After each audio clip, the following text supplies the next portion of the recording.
Okay, so today is going to be more of a very action-packed episode, not as much RP and whatever, staying in one place because I didn't get much done last time. And the Barrens does put a certain amount of pressure on you in the sense that, it's so big, it's so overwhelming. And even then, I do it like in halves. Like Silver Pine Forest, I did like up halfway and then I move on once we get to a certain quest threshold, like I talked about, like where nothing is left but yellow and orange quests and up. We could go to Stone Town, halfway through, but I'm not allowed to leave until then. And the point is, if I don't get not much done, then every time I have to rest in a different spot. Like, you can rest in the crossroads once, you can rest in Ratchet once, you can rest in each of these random houses once, but it has to be like a different general area. So like, this is at least far enough from the other side. Like, so the point is, I'm going to run out of stuff like that. Like, I shouldn't be able to use that one because this is close enough. So that forces you to make progress, even as slow paced as the series is meant to be. It's kind of a bad contrast. It's meant to be slow paced and immersive, but it's also, it would work better if these episodes were longer. So the one thing we did was we were able to get dual wielding, but that doesn't represent it because we're not actually whacking stuff with a frog. It's just like our pet died and then we replace it with the ability to use a second weapon rather than have him. So it's kind of a metaphorical way to show that we've moved on and we can get over it. We still have two sources of damage, but one of them used to be part of us still, but in a different way, like our other half. I haven't been up here at all, and this is obviously going to lead into Ashenvale, which I don't really want to do. But yeah, the Barrens is a pretty incredible zone when you think about it. I guess I never appreciated it that much as an Alliance player, but you can certainly see how insane it actually is. We have like this whole thing running with kids where they always liked our pets, so now they won't be able to, that would be like a cold moment in RP. Like, we were so friendly with the other kids, like in the other houses on the way. Now he doesn't even give us a second thought because we don't have our pet. So we feel even more sad. Not only did we lose our pet and, part of ourselves, basically, we also have lost even what other people would pay attention to, like what kids would appreciate. They didn't like us, they liked our pet, basically.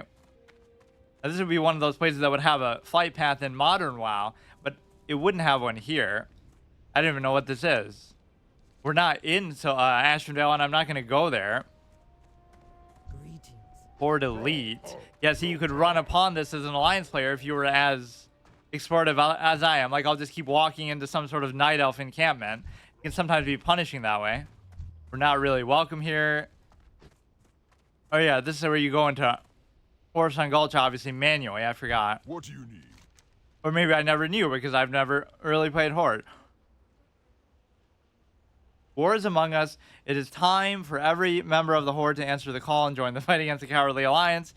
There's two problems with that. One is the server's probably dead, or they kind of do these battle groups through servers anyway. But the battle against Warsong Gulch, in Warsong Gulch against the Silverwing Sentinels is of great importance. Like, if you think about the three, right, race-wise, it's Orc versus Night Elves, obviously, in Warsong Gulch. It's Undead versus Human in Arathi Basin. And then it's like Dwarf versus... What is it even supposed to be? Like Dwarf versus Troll, I guess, in the ice, or what? What Horde... Alteric Valley. What is even supposed to be the matchup there? It's like the Frostwolf clan, so it's more like orcs again versus dwarves. I mean, it's meant to be obviously everybody, but it's just... It seems like some of the races just get left out. Obviously, they didn't have a battleground for each one. And then Eye of the Storm comes out and cucks everybody. Like, Taurens deserve their own battleground, but instead you get one for Draenei that just got introduced. Is of great importance under the guise of protecting a forest. Oh, where have you heard this before? A climate alarmist, anybody? Under the guise of environmentalism, they're going to cram all kinds of restrictive policies down your throat, like banning gas stoves and stupid shit. Meanwhile, they're flying in their private jets. Like, two things can be true. It can be a valid cause to care about, but they can also use it as a prop, as with everything else. There's some of these certain wide-sweeping causes in real life, like, how can you possibly disagree? We're doing such and such. We're fighting for the environment, or we're fighting for whatever, right? Just so you can't question them. Under the guise of protecting a forest that doesn't belong to them, the Alliance seeks to deny the Horde one of our largest sources of lumber. Do not let this happen. Come back to me with proof of serving the Horde in a worthy manner. Obviously, we can't accept that anyway. Arathi Basin. Our conflict with the Alliance has escalated to a true war. No longer are the false pretenses to enter battle used or expected by either side at this point. The battle for Arathi Basin is one of the resources, plain and simple. Just like this one. Just like every war ever. Everything else is just a pretense. Like the Crusades. Like, oh, you're doing it for some holy reason. Meanwhile, you're plundering gold and this and that. Either the Alliance gets the resources and uses them against us, or we get them and use them to keep our war efforts going. Help the defilers. I at least like his honesty with the cynical thing. We're just doing it for resources and lumber. We're not pretending like, I'm sure the Alliance would dress it up more in this dialogue. Like, oh no, we're doing it for moral reasons and right, and the orcs are savages and this and that. Help the defilers maintain the flow of resources we need. It's interesting when you overlap that with Archimonde.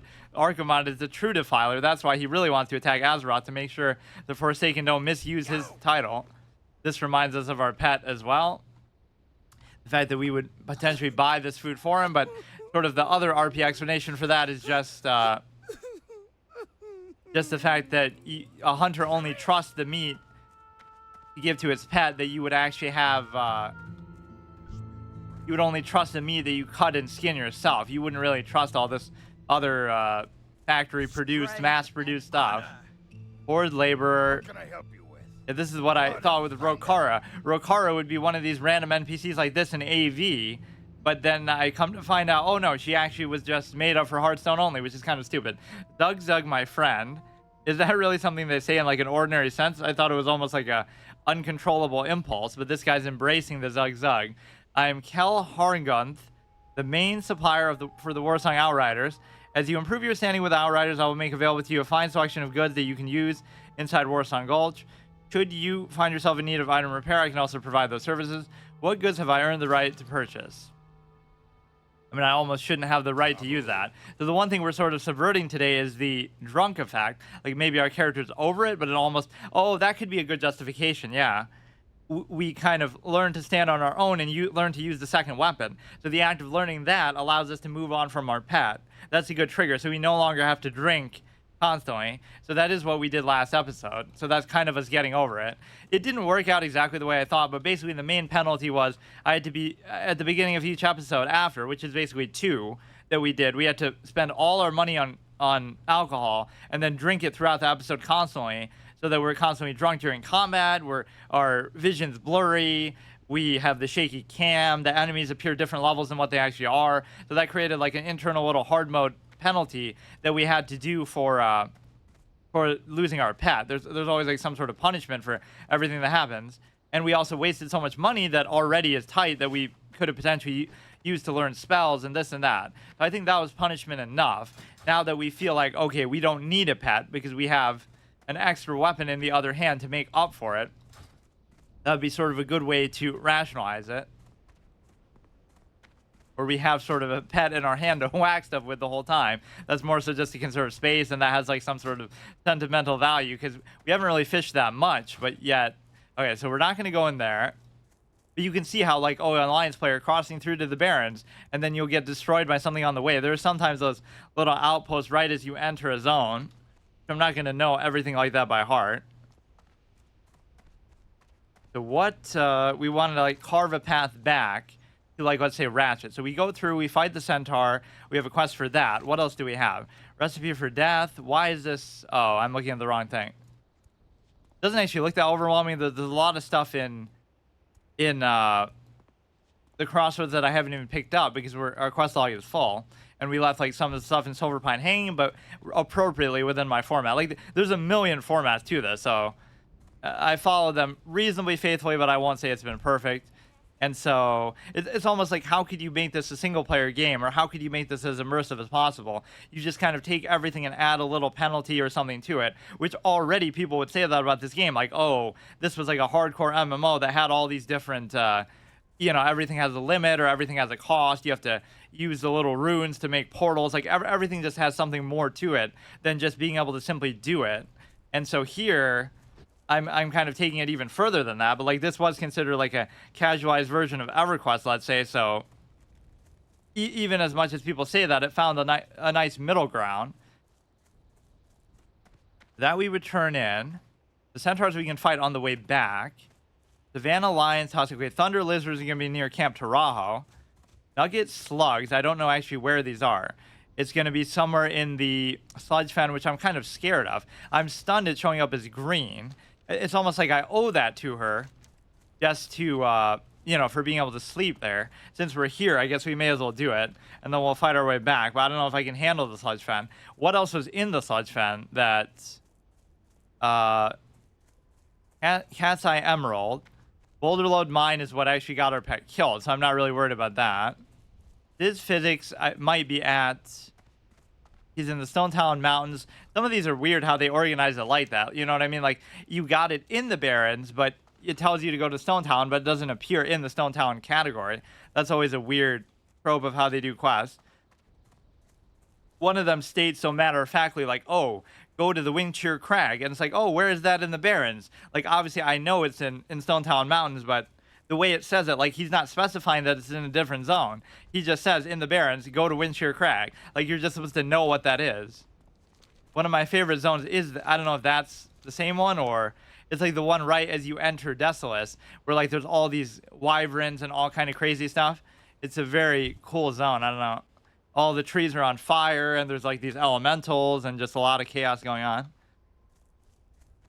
In fact, I really like Desolus just period, but it wasn't really considered... Some of my favorite zones weren't really that fun to level in, or at least people don't like it. Like Arathi Highlands, I just love the way it looks and everything, but the questing structure and everything is kind of annoying.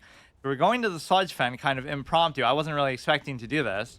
But the one thing I'd love to get is if I get, like, a green one-handed weapon to drop.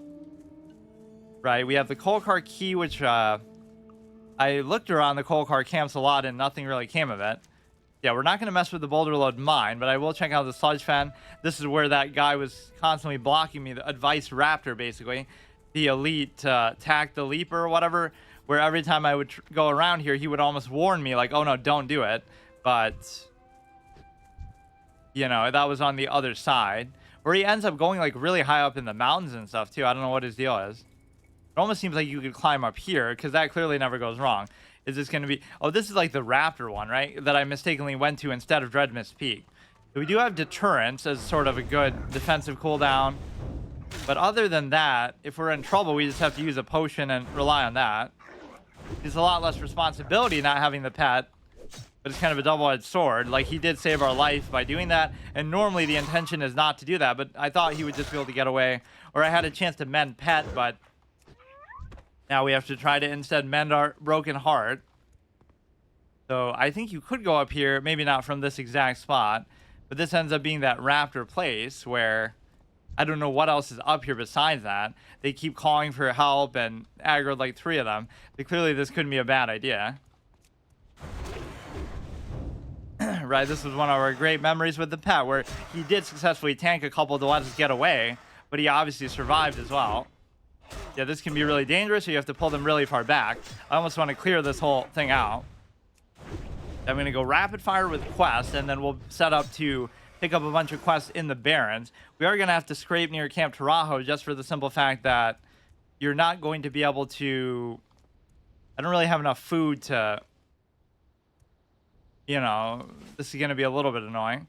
These are only like level 13s and 14s, too. We're going to have to come near Camp Tarajo just because... of the Thunder Lizard. I don't know where else they are.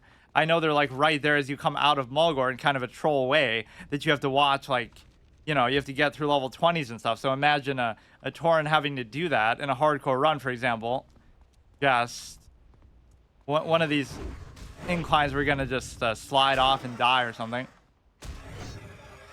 Ball damage can definitely be scary. So yeah, I was looking for Dreadmist Peak and we go to this one instead, which was, both of these locations were pretty epic and unexpected.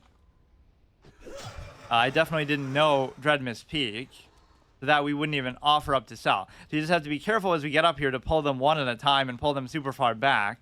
You know, they even have it in the name that, oh, they're Screechers, and you see that, but I wasn't expecting, like, they aggroed 3 of them together because I was fighting it stupidly, like, in the middle there.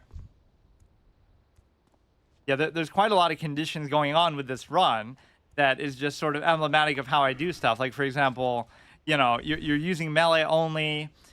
At least as far as your class abilities. Obviously, you can use items and stuff, but that's very hard to come by, too. Like, I'm not really farming, or you don't have much money and stuff.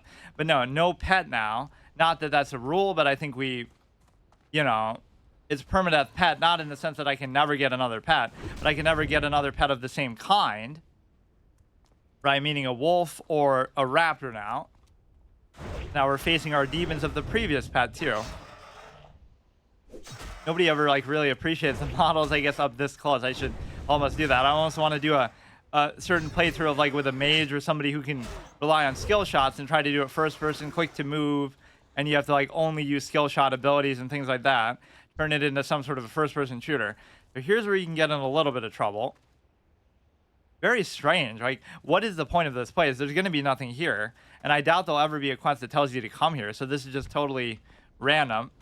In my context, it provided a purpose of a bait. Like, you basically, you know, make me think, oh, I'm going to Dread Mist Peak. And I didn't read the quest, obviously, properly to be able to figure it out. But it was just good because...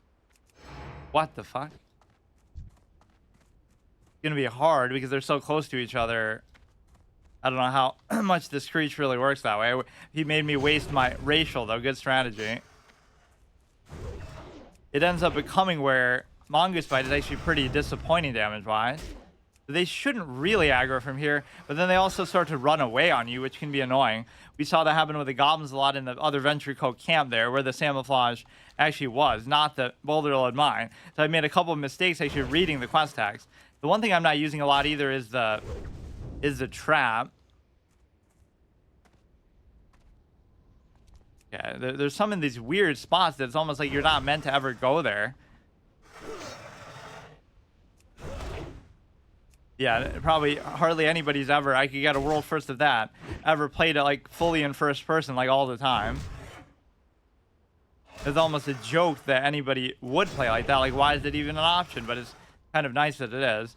Yeah, if we start fighting stuff that's getting us a little bit low every fight, it could become very annoying because I don't have the means to heal. Like, I would almost use a bandage every fight or something like that.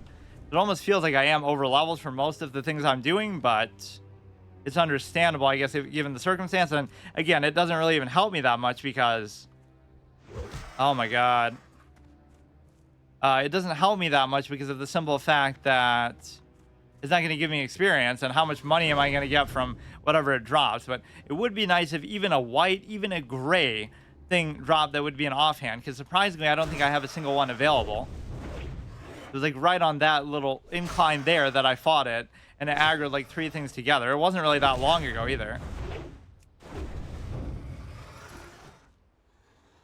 Yeah, we're already level 20 though. Doesn't it seem like I'm making such good progress as a result, even though this is such a slow paced series? It wouldn't seem so bad if you just... I don't know what the point of this is. Oh my god. I was almost trying to clear out all of them, but I don't see a chest. I don't see anything. There's a mine there. That actually is a pretty good checkpoint. Let's just get that for the sake of it. Just to say we did something. But yeah, see, there's a temptation not to pull it this far back. I always like to get, like, go to each area and just get, like, a little chest or something as sort of a checkpoint, just to show, like, oh, we've been there, we've done something.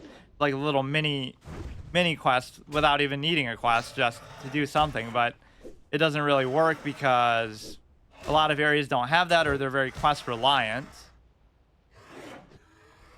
He didn't really try to run away, which some of them do that. We can finish him off as the final boss. We can get the mining node just to kind of show we accomplished something. A herbalist would have a goal here, and a miner would, even though it's not really that notable. I wonder if he'd be tied to it, like he's actually guarding it. Right, sometimes that'll happen with chests where the murlocs will actually do that to you. This is just gonna clog up my space a little bit. I'm trying to save like all these kind of weird resources because you never know what engineering might need later on. Like the way it needs cloth and stuff can be a little bit annoying. I don't really see anything too notable. It's possible I'm missing something back there. I'm almost curious to see, but now we're going to start to get respawns. Or we can try to climb down the other side. Yeah, we'll check out the sludge fan. I'm going to leave Boulder Lode Mine for now. We'll have to take our great epic revenge later on that, right? I don't think I'm really ready, or at least to deal. See, even here they still get you. That was pretty far away. But at least here I was in complete control of the situation because he was so far and it was just like really not a big deal. I could use deterrence too. There's almost no reason not to, I guess. If only we had counterattack to actually benefit from that, but you're only going to be able to use it so many times anyway. Right, like it's going to have a cooldown. I forget what it is. 5-second cooldown. Oh my god. I was even just saying it's not a big deal. Now, you would think you could almost theoretically do it. The thing that can get you in trouble here are indeed the respawns. If we, there's no reason to stick around here. So even when I'm saying, oh, I understand the mechanic now, I'm still getting kind of a little bit. It just exceeds your expectation a little bit. Oh, here we go, dude. That got reset. We'll fight our way back down. I just wanted to see if there was something more to that location. I guess there just wasn't.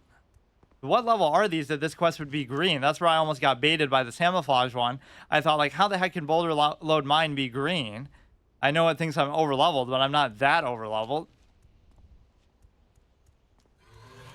And that's what's always deceptive about these zones. There'll still be stuff that is relevant, like level 20s, and sometimes these zones just have a bunch of crazy stuff in them.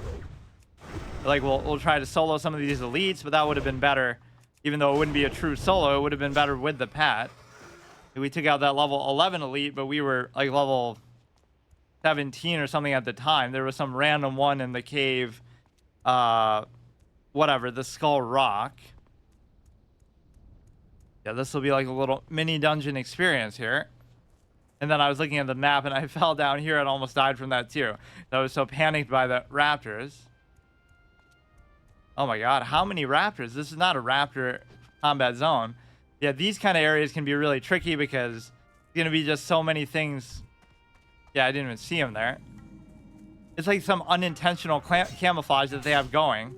Like, you know, just because they happen to be small. Like gnomes. They happen to be small and they happen to be green in the grass. Damn. So we don't necessarily have to kill these for the quest. We just have to figure out...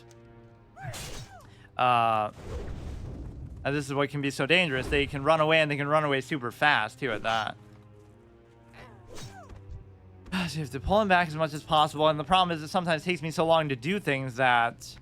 Okay, this will be Sludge Fan. Look in the tool bucket. So there'll be all kinds of stuff, but we'll probably have to go further in to get it. Or I think I saw something. Tool bucket. Yeah, the camouflage, more like camouflage, because that's sort of what they're doing. I'd hate to kill a troll. We should almost try to avoid that in keeping with our principles. Like, not that we're giving a special treatment, but we should try to kill, like how the wolf wouldn't be allowed to kill its own kind. We would just let it sit out those kind of fights. This is such a YouTube type of series because you can skip through a lot of the stuff. Like, it's very exhaustive despite the relative short length of some of it.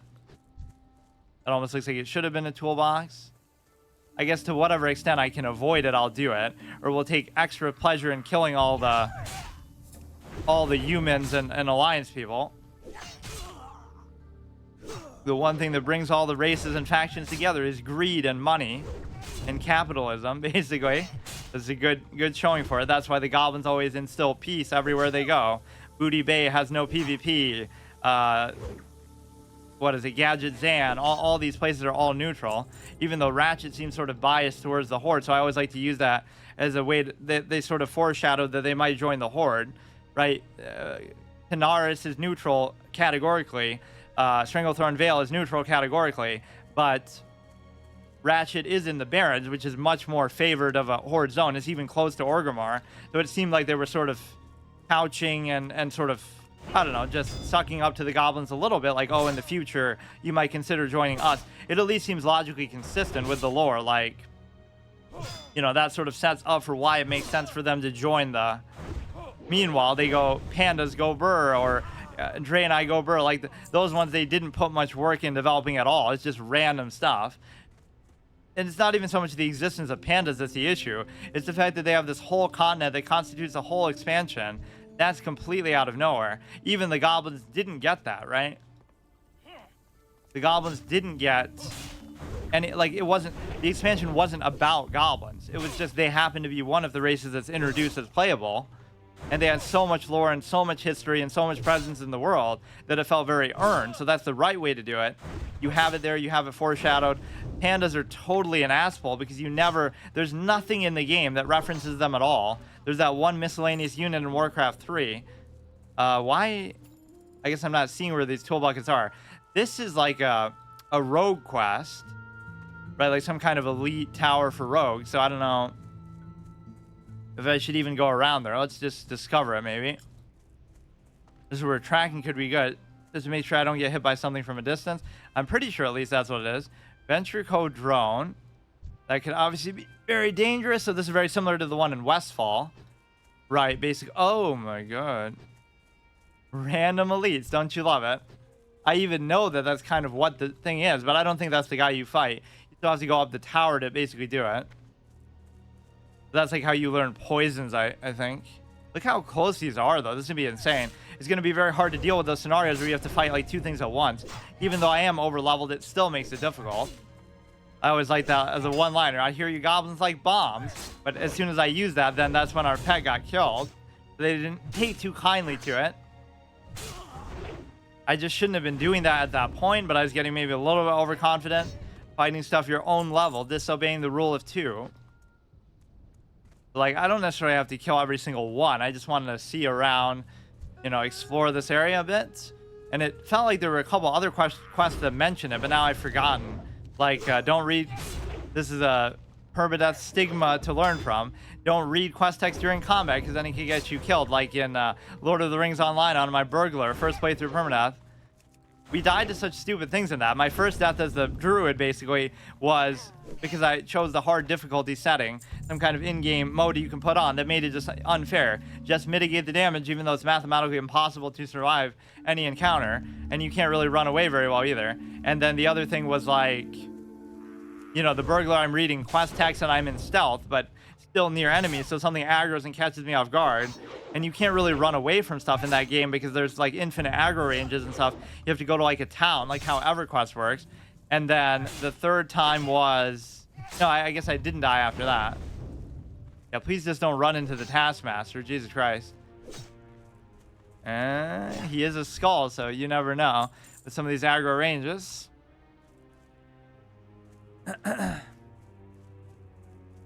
Cool bucket. I keep targeting it, but I don't actually see it. But there's a couple here. That's at least part of what I'm trying to do. You're rubbing it in my face. I don't even want to fight you because you're a troll. But what? Oh yeah, that's what we're saying. Like, hey Andre, how's it going? We wouldn't normally fight him because he's a troll. But the fact that he uses a bow that goes against our beliefs as a hunter is what insults us so much. Okay, he's really chasing me a while. Sometimes I don't actually remember how aggro ranges work, just like, you know, the whole thing with leashing and stuff. I think what confused me the most was just... Oh, he's not even going to aggro from here. What confused me the most was in the water. That was my weakness like twice, both with the Murlocs and something else. You got to pull him just enough away so that even his bow range is within reasonable distance. I might have to use the bandage, though, to make this happen because, this is good enough, I guess. What a degenerate. Imagine using a bow. At least he doesn't have a pet either, so we feel at home there. So yeah, that's a good way to justify it. We were even saying there should be a rule that I'm not allowed to kill trolls, just out of respect for our own kind. But then we see he has a bow, and we get our bloodlust then. The two cancel each other out. Yeah, there's a goblin there. He probably won't aggro. This is very scary, though, like just how close together each of them are. Whizzle Crank Shredder. What was the other quest that I had here? I don't want to dilly-dally too much, though, because then you get respawns. This is such an awesome way to play it that I always wanted to do, and I never really have taken it this slow. But what can be difficult is, you know, just not doing it for long enough amounts of time. For some reason, I thought Mongoose Bite would be doing more than Raptor Strike, but the fact that it doesn't take over your current melee attack is what makes it actually do less. Oh, come on. Fuck's sake. Wing clip for the win. Also, benefit of being a little bit over-leveled, although it doesn't feel like that bad. Okay, what is the other one? Stolen Booty is probably from here. Head down to the pirate camp? No. Stagnant Oasis? No. I don't actually see it. Yeah, consumed by hatred, Quillbore Tusk, which could just be anywhere. Although he was kind of leaning me towards Camp Taranjo to go get it. I don't actually see it. I swear another one mentioned this, the sludge fan, or it might have been one that I read through but I couldn't pick up. So now I'll have to go back to the Barrens and double check that, or not the Barrens, the Crossroads. I've done that like 50 times. Yeah, I almost don't know whether I should try to do that one, but actually this is what messes you up. I can't do it because my quest log is full, so now I will have to come back here. But I kind of want to go up that whole, oh man.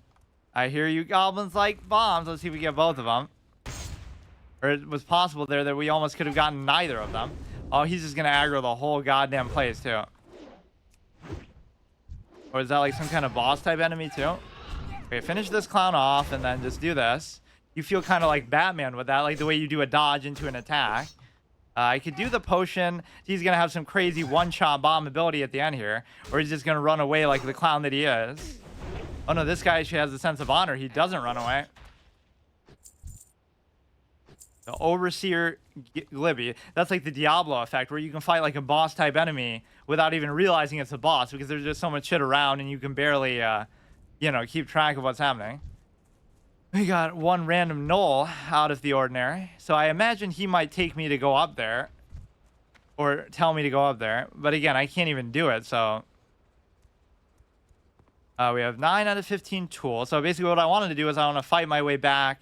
We'll go through the centaurs, then we'll go to the pirates and stuff. Look at how many episodes I've spent in this zone already. Like, probably 5. Now, some of that I was just resting here and then going somewhere else. But, like, that is kind of stupid how insane this zone is. Oh, come on, man. All this bullshit. I shouldn't even mess with them because my health is already low going in. You start taking things for granted a little bit. So I guess I'll save that for later, but I was kind of intrigued to see what is in there. And I kind of just want to talk to this guy even if I can't pick it up. You know what? Maybe we'll just save it. We'll have something to look forward to. And surely there'll be another quest that sends me here.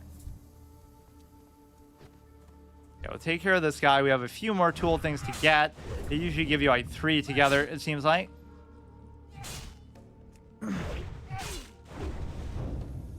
Okay. Yeah, I like how equal opportunity the Venture Co is. Like anybody who wants to join just does, and so it's not like a particular. It's not just like only goblins, basically. Yeah, you would think they would hold that against the Horde or Alliance a little bit too, or obviously mainly the Horde because that's who they end up joining. Like, what about all the millions of goblins you've killed over the years in terms of Venture Co and stuff? But I guess they're not vouching for their actions, but they kind of are because this is what they want. Right, they just care about sucking the land dry and making money at any cost. So there probably was some reconciliation there, but they had no choice, really.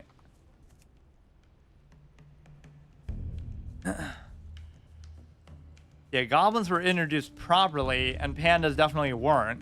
Or again, I won't even blame it on the panda level. Supposedly, they were going to do pandas instead of Draenei.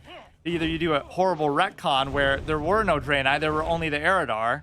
Like, there were no good and bad Draenei. They were just all painted as bad in the lore. The demonic Eridar, they were called.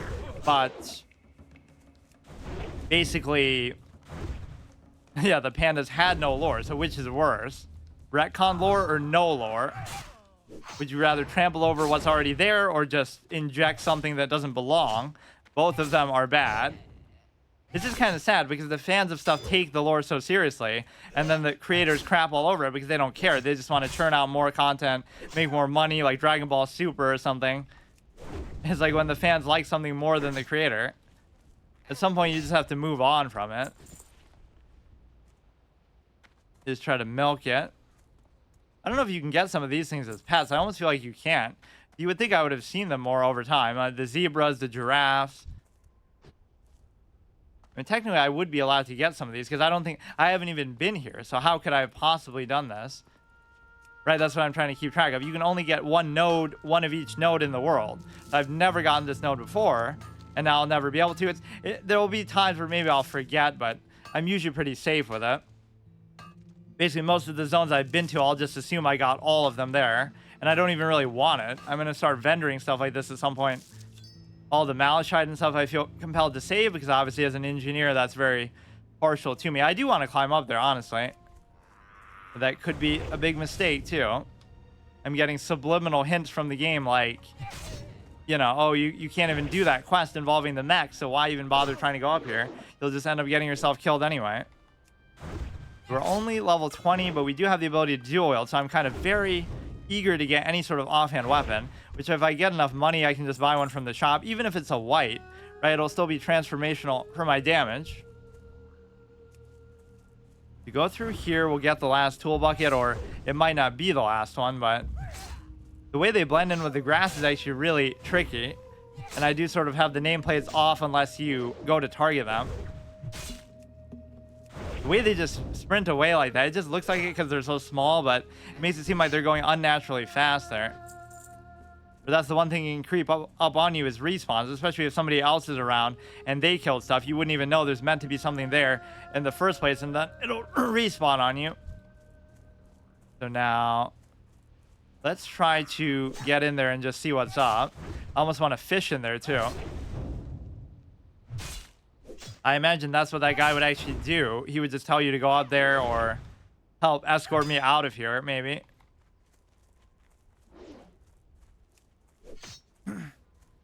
Now he's gonna get help from a buddy fucking hyena. Like, they all have a secret alliance. Always remember that, like, Defias. Like, you're dying to a Defias guy, and then he runs away and a wolf aggroes. Not because he runs away, really, but because you chase him or whatever. But the wolf won't have any interest in attacking him for whatever reason. Like, it makes sense why they do that, but it just feels kind of odd. What? Who's shooting me? I don't even see him, man. This camouflage is too good. We're getting the hunter gets hunted with their own sort of tactics and techniques. Trolls are kind of too big to be hunters, let alone Tauren. Right, like there is a certain stealth and sneaking aspect to being a hunter. We don't have that capability. We don't have the pet capability. We don't have the bow capability. Like, if you're going to play survival, you got to be like Rambo style. Hide in the bushes and come out and stab somebody with the axe, like guerrilla warfare. You can't be doing it like this where you're just out in the open all the time. I don't know where exactly that guy aggroed from. He's in a very subtle spot. This is where you'd like to change your tracking to humanoid tracking, but you can only do it in towns. Like, we can't concentrate enough to change it. That's sort of a rule of one of our abilities. This should be good, but their constant running away is very irritating. And I do this not just to slow them, but also to do that little extra damage that could make the difference. Again, if I could use a mace, but that's also in the main hand, so I wouldn't be able to. I don't think I have a single thing that I could use that way. Curiosity could get the better of me. In this playthrough, curiosity killed the wolf. It didn't kill the raptor, really, because that was just not even... Technically, he didn't even die. The implication is he ran away because I wasn't feeding him, because I didn't know how to feed him, because as a hunter, our reach exceeded our grasp, and so forth. But, like, we thought we were more ready than we were. And, of course, I wasn't ready to go to Orgrimmar anyway, so I just let it happen. Let the story sort of tell itself. But the thing is... He didn't die. He would have just left our service and go find some food because I'm too irresponsible to be able to feed it. 14 out of 15. Wow, it's really stretching this out, huh? Now, the thing with this is you should still pull it back, right? Whatever you do. Oh, God. You're really going to use a bow, man? It'll be certain classes that can't even use it. Or, it'll be like a human. Humans can't be hunters, but I guess they don't necessarily have to be a hunter. So that one to the left is making me a little bit nervous. Even use that, even though I don't really need to. It's going to be only at the end that it gets us in trouble. I never did get that talent that makes Wing Quip potentially immobilize them. Because instead I did it with the trap, which of course I'm not even using the trap at all. And we're going as a melee survival hunter. Like, this is quite the shocker. That's the mage spirit in me. The idea that, yeah, literally spirit. We don't have enough spirit, but you could make like a spirit warrior type of thing as a troll because you get that 10% regen during combat. This is a pretty dangerous spot. Backpedal your way to success, as in my 3 other flawless 1 to 60 runs, because I still have yet to fail one. Oh, shit. Okay, you know what, dude? Gonna be like that. I can just be careful here. Could throw a bomb in there. I don't even know where he went. He's going to aggro like 50 different things, so I should be ready to get out of there. Or he'll finally man up and try to face me. Very scary spot. It made it seem like he aggroed something because it was delayed with loading that. What was I gonna do? Bags are pretty much full. I can drink this. Oh yeah, I wanted to fish in here. Or at least see if you can. I don't actually know. You will be able to, but it'll give you like something weird. Or here, we'll just chug the milk. Place this with a fish. Now it's gonna be hard to get rid of some of this stuff. I'll have to just pop a potion and just kind of throw it away. Go here. Fishing challenge complete. I feel like I've neglected it a little bit, but I guess there weren't too many bodies of water. It is the Barrens after all. You wouldn't expect there to be too many of these, but there's 2 oases in here. Oh god. What could I get rid of? Or wait, why don't I have that? Oh, it's just because I can't do it while I'm fishing. Shit. Just in principle, like I have to pick up at least one thing from it, let's say. Okay, fine. I'll have to dump something. So many rules. We'll just use like a mana potion just to make space. But now if they drop a green, I could get in trouble. A tool bucket. The biggest thing is if there's a chest here or something, I don't know what's gonna happen if I'm gonna be able to kill 2 of these at once. Now at least we don't have to worry so much about respawns because there's enough space here, I would think, but I also don't want to waste too much time. So here, just use that. I'm going anyway. Gonna be a potion abuser, but the one thing this game does really well that I wish almost a lot of single player games would do is put a cooldown on potions, like how in Skyrim or something you can kind of just spam it in such a way that's very degenerate, or eat like 100 cabbages in one fight like food. You can just put it to a hotkey and spam it. That's very immersion breaking. It makes you feel bad for even using them. So I just wouldn't use them at all, or I would like somehow restrict what I'm able to use. Wait, what? Old wagon wheel. That actually makes me curious. Not that I have space even. Whatever. I don't have space. Okay, let's go ahead and put the weapon on. I mean, I can't complain that, oh, I'm getting a green like that, but I would even have not minded getting a white that's just, you know, actually going to be two-handed. It looked like there were 2 right next to each other here. Somebody could be sneaking around. The bows make it very annoying. And now this angle actually benefits him a lot. He has not only the high ground, but he has such a good perspective on me. Or, yeah, he'll start shooting me from there. Got a line aside him. Miss. Yeah, just go ahead, keep the wing clip up. Don't want to let him aggro anything else. We're gonna have to fight our way out because of the respawns, because it takes us like an hour to actually clear through this. Yeah, there's gonna be so many scenarios where I wish I have the pet just because of a 2-on-2 scenario. I would never use the pet to tank, even though it still died, so that obviously makes me look stupid, but it's just a case where even if you don't use the pet supervisor, oh, here we go. Even if you don't use the pet to tank, you're gonna get in trouble because, you know, I'll probably have to have the potion because we went in with such low health. We don't have deterrence up. Doesn't last very long for that to be too meaningful. Problem is now he's gonna be able to run away very well, but sometimes these named NPCs don't actually run away. Okay, that worked out pretty well. We used a bomb. You just never know if they're gonna have some weird surprise ability, which a lot of the time they do. Like, looked like there was another one creeping around here. Like there were 2 next to each other and then that one. It might have just been that guy padding around. You gotta play some of these things like a single player dungeon experience. So we could have like that Defias parrot moment where he runs away and aggro stuff from up at the top or something very unexpected. So we just took care of the patrol sort of unexpectedly. Now this is a horrible spot to be in because thankfully he went this way instead.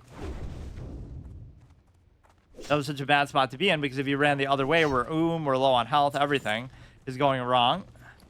We have that one spot we have to be very careful not to. People say even that, like, why are you clicking to loot? Because it's so, you know, because I have all these rules to do with the inventory. You have to find like a bonfire or something. So I do have this ability called a trap that I should probably use at some point here. But there's nothing else to do here. So I'll go back and fight the...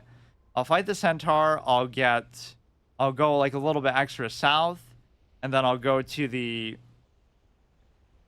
I don't know, like I'm planning out a path. We'll go through, we'll fight the centaur, we'll go to Stagnant Oasis, we'll fight the thunder lizard, and then we'll go fight the pirates and stuff. Then we can't even end off in Ratchet properly because there's going to be too much, or like I've already done that, so I'd have to find still somewhere else to go.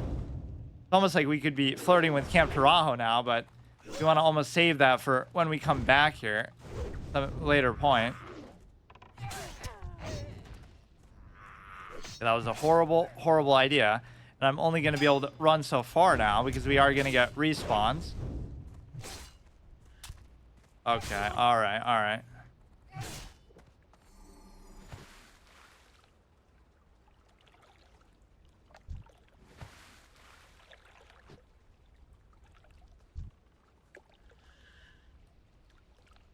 This is where it can be very difficult.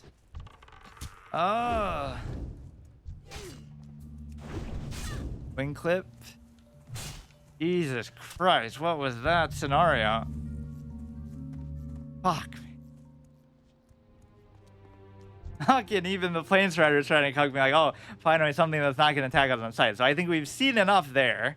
You gotta have at least one brush with death every episode. We even got a crit on the potion. That was such a disastrous moment. Holy shit, the goblins are out for blood, dude. They want to end my run more than anybody. Jesus Christ, they kill my pet. They almost kill me there. I don't know if they've gotten me that close before, but I mean, that's why the pet had to die. Don't you love how all these scenarios occur when we're doing something we don't need to do? There's nothing up there, like, I don't have a quest for it. I'm sure I'll get one later, or once we clear a space, we'll come back, but why did I even go in like that? I should have pulled him back. I was just being overly aggressive. All right, so let's make our centaur trip. We got to do this. We got to do this, this. So the lizard horn is the only thing I'm a little bit confused about, but I kind of know where they are. The quillboars I'm not going to worry about. The yellow quests I don't even care about, right? Because as long as they're not green, I don't technically have to do them yet. I don't mind even coming back to the zone later to do them. The problem is there's going to be so many that we haven't even picked up that it's going to be impossible to ever leave here. I'm running out of beds to squat in. This area has some harpies and some raptors, but unless we get a quest to go there, I don't see the point. That was a pretty clutch moment. We do our little Rambo maneuver. We go in the water, we escape. That dude, how many of these have we had? I'll make a compilation. I'm just doing it for content, obviously. But in a way, I am sort of doing it for the fun of the experience, because a lot of these things I'm doing, you don't have to do. Like, clearly, you know, there's no expectation, even within a quest context and any context. So this is the other one where we got this camouflage thing. But yeah, some of those quests will spawn like scripted things. Like you'll destroy one of these things or pick something up, and that'll cause like 2 or 3 things to aggro or spawn in, right? That wouldn't be there otherwise. So basically, you know, those are sometimes unexpected mechanics that'll catch you out.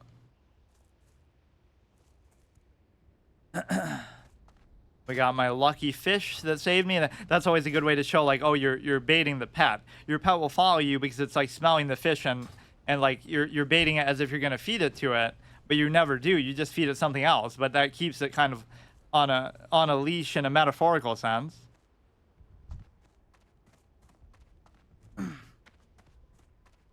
What is that? Looks like some sort of oh, here's like another random body of water that would have been impossible to find. So our fishing challenge would have been incomplete without this. It's not marked on the map, even though 99% of bodies of water actually are, even ones kind of as small as this. The main ones that are hard to find are the ones that are like I won't even be able to do it now, will I? Or no, now I will, because I cleared out the potion slot, so exactly as planned. That one Endurator was impossible to actually fish in. It was very annoying. I tried for like an hour. I got like one sweet spot, but then I missed the click. Or maybe I did get it. That's why it's good to have all this on video. But maybe I did get it and I just forgot. And then I tried to do it again. Go here. I don't like doing it in a rush or anything, but this zone is just way too much to handle. There's no like really efficient way to do it. Okay, the gold road, this will obviously lead up to Ashenvale, which we're not even remotely thinking about now. I'd rather go to Stone Talon than Ashenvale, which was sort of a PvP cancer zone. Those are the 2 zones that I sort of farmed Horde at a low level, but I was never really a twink. I had like a low level paladin that I went up and down in Stone Talon and just killed people there. And then I had a rogue who was like wearing all whites and stuff, like level 16, killing people in Red Ridge Mountains, but I wasn't like doing anything wrong because that was the one episode where I was listening to Dawn, or I did it several times. I was listening to the Dawn theme over and over because somehow it fit with that, like just being in stealth and coming out and killing somebody. But yeah, I was wearing like white gear. So not only was I not a twink, but I was just, it was like me against the world. But still people would come with higher level stuff, characters, and kill me. It's like, you can't deal with a rogue wearing white stuff. Like you could tell I wasn't twinked out. So that'll be, what is this? Is this like where I slept the one time? Yeah, like even houses near the crossroads should almost count. Like every town should always give you one thing. I don't know whether I should be able to use these watchtowers. There was one like beneath the crossroads that I used that was kind of like this. I don't know what this is actually. This could be maybe a safe haven. It's far enough from the crossroads. It had like a guard and stuff in it. It almost looked exactly like this, but it wasn't. It was, I think, to the south. You'll be able to tell, I guess, by who's in there. Or no, there was no body of water there either. How much fishing are we going to have to do? The thing is, I won't have room now. Or I guess I can always just eat it. Yeah, it just feels like you have to fish in every body of water, but you have to at least properly, you know, to count, you have to actually pick something from it. Use this for immersion purposes. Or yeah, there was no kid in there, so this is a different one. Maybe this could be our rest off point. But now it reminds us of our wolf. So we could either avoid it for that reason, or no, the guards are in here. I'm not sure of that. Maybe if I find the other one, it'll clear it up. No, I don't think so. That was differently shaped or whatever. So we keep using these guard barracks. We're well respected enough for that. But that almost makes us not want to do it. Or maybe it does make us want to do it to sort of wallow in our loss. Or to feel like we're protecting it from harm. Because that kid might be as big a clown as I am. I kind of wanted to go to this one, though. I didn't even know this existed. Yeah, this is like exactly the same as what's on the other side. There's one like below that we rested at. That's why we even uncovered the map that far. It makes you really appreciate these random buildings that don't really have a function to them a lot of the time. Aside from having me just kill all the NPCs in there on my Alliance Mage. But that's just my prerogative. Huntress. We're something of a huntress ourselves. Oh, God. Gonna aggro like 10 of these together, or none of them. We are one with nature. That's the class that I always wanted to do. Like, this is why I don't like all the Cynic County people act like they've done everything and seen everything. It's like I've played the game for thousands of hours over the years, whether it be Classic or even in other forms, like BC and Wrath. But in terms of Classic, I've only gotten 4 classes to level 60 ever. So in thousands of hours, not that that's like all I would focus on doing leveling, but that just shows you there's a lot that I haven't done. Forget about rating as them or trying every spec or doing every little quest and reading all the quest text and this and that. I didn't even get every single class to 60, which I always thought was a goal. So people just rush through. They'll get speed ran through dungeons and then complain, oh, well, there's nothing to do. I've done everything there is to do. So if that's your perspective, you're kind of disqualifying yourself, because I'm not saying what you should or shouldn't do, but to say that of all the games in existence, to have that complaint here, like, oh, there's nothing left to do, we've seen all there is to see, I think that shows a tremendous lack of self-awareness, because that's insane. Like, there are few games in existence that would have this much replayability to them, or like any MMO theoretically could, but it's just very silly to look at it that way. These guys are definitely going to, oh, you know what? Oh no, I am gonna have room though. You can always just eat the fish that you're catching too. We found possibly a safe haven to rest at again, but I better get some of these quests done. Otherwise, I'm going to be here literally forever. I almost don't even want to level up because, you know, then it's going to change the whole green dynamic of what we have going on. Yeah, this is one of the quests that I thought we could knock off on the way. So what am I missing exactly? Like, what else is there to do? This will be further down south, so we don't have to worry about that now. That'll be right when we get back to Ratchet. What is this? What is the Stagnant Oasis? It's not that. It must be just where the Wailing Caverns is. Like the one you found in the Forgotten Pools, there are fissures of other oases in the Barrens, fissures, blah, blah, blah. Take these seeds, they're dead and infertile. Stagnant Oasis to the southeast. To the southeast? What? Southeast of where? At the crossroads.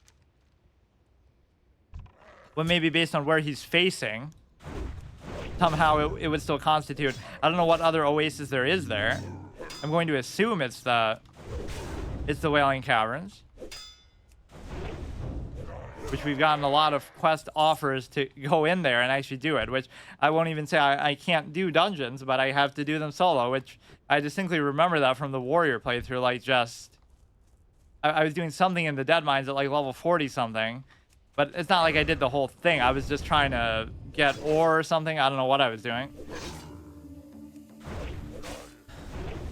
Yeah, we fished in this one. That's a little bit scary, but it's okay. Very erratic attack patterns like that you just want to stay away from, or movement patterns. They're not coming after you, but it'll end up being basically the same thing.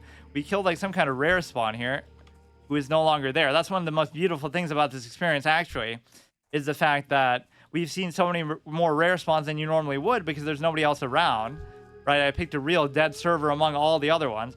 Or you know what's going to happen is we're going to take so long doing this playthrough that Blizzard will take down the classic servers by then, which I think is utterly stupid, but they didn't even bother with BC. They can never learn a lesson. Like, people were clamoring for classic, then they finally do it, and then when they release classic BC, they sort of you know, they go to Wrath and they just override BC. Why not keep at least one server of it? Just one, like anything.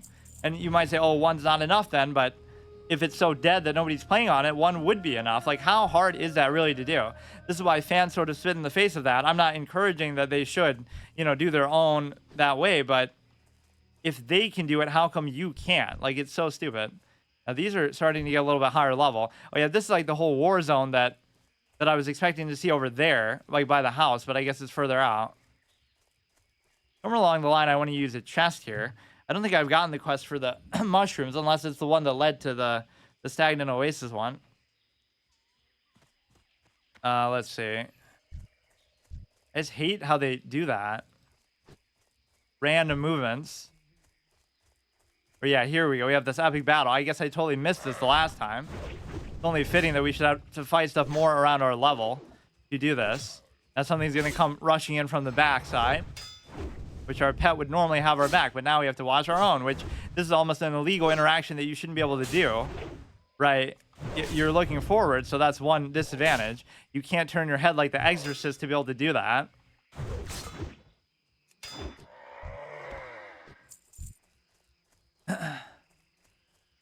I love how people find that funny now, sort of in retrospect. There are certain aspects to it. Or even like The Shining. The Shining has aspects to it that are actually just funny, and the performances and everything. Or the one thing I hate that I was reading through the other day is like how people are sort of defending Warlord Crom Czar. I am here. Where? Not like I have a quest to really do this specifically, but just the bracers. Like, people are trying to retcon and say, oh, Shelley Duvall's performance wasn't bad because she suffered all these psychological issues later in life and this and that, but that has nothing to do with it. That's just like, you know, it shouldn't change your opinion of it that way. Or like the Razzies took away their nomination of her for the movie. Like, that's so stupid. Like, 30 years later, they're the ones who said it, so now you're gonna pretend like, oh, you know, it's because Kubrick was too hard on her. But that's part of, I'm sure, every actor who has a bad performance. Why are they randomly fighting raptors now? Wait, what? Did I take that long to kill these? That, oh my god, that we already got a respawn? This is quite the area, though. I mean, very, very chaotic. This is the type of stuff that's a lot more common now, to make it seem like, wow, epic MMO gameplay. There's so much action and excitement, even if there are no players. I never understood the concept of those sort of combining servers and things like that, though. Like, they'll have sharding and stuff. It doesn't make sense. Like, why not just let people play on a raw, authentic thing? It maybe save them money somehow with not needing as many servers, but I don't really get it. It's going to be the same number of players in the end anyway, so...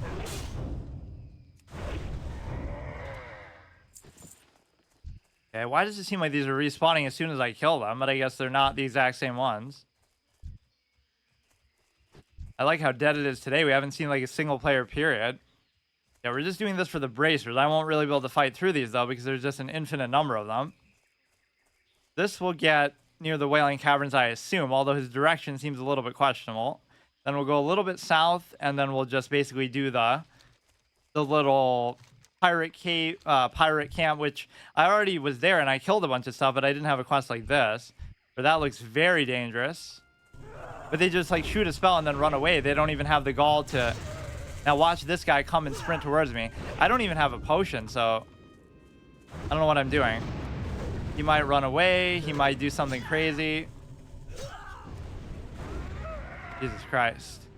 Be a Defies Pillager moment. Those Hex Trolls were kind of like that, but only because I was hitting them in melee, obviously. I almost have to carry some food, but I have to keep some of this meat to actually cook with, which I don't even know what would actually work that way.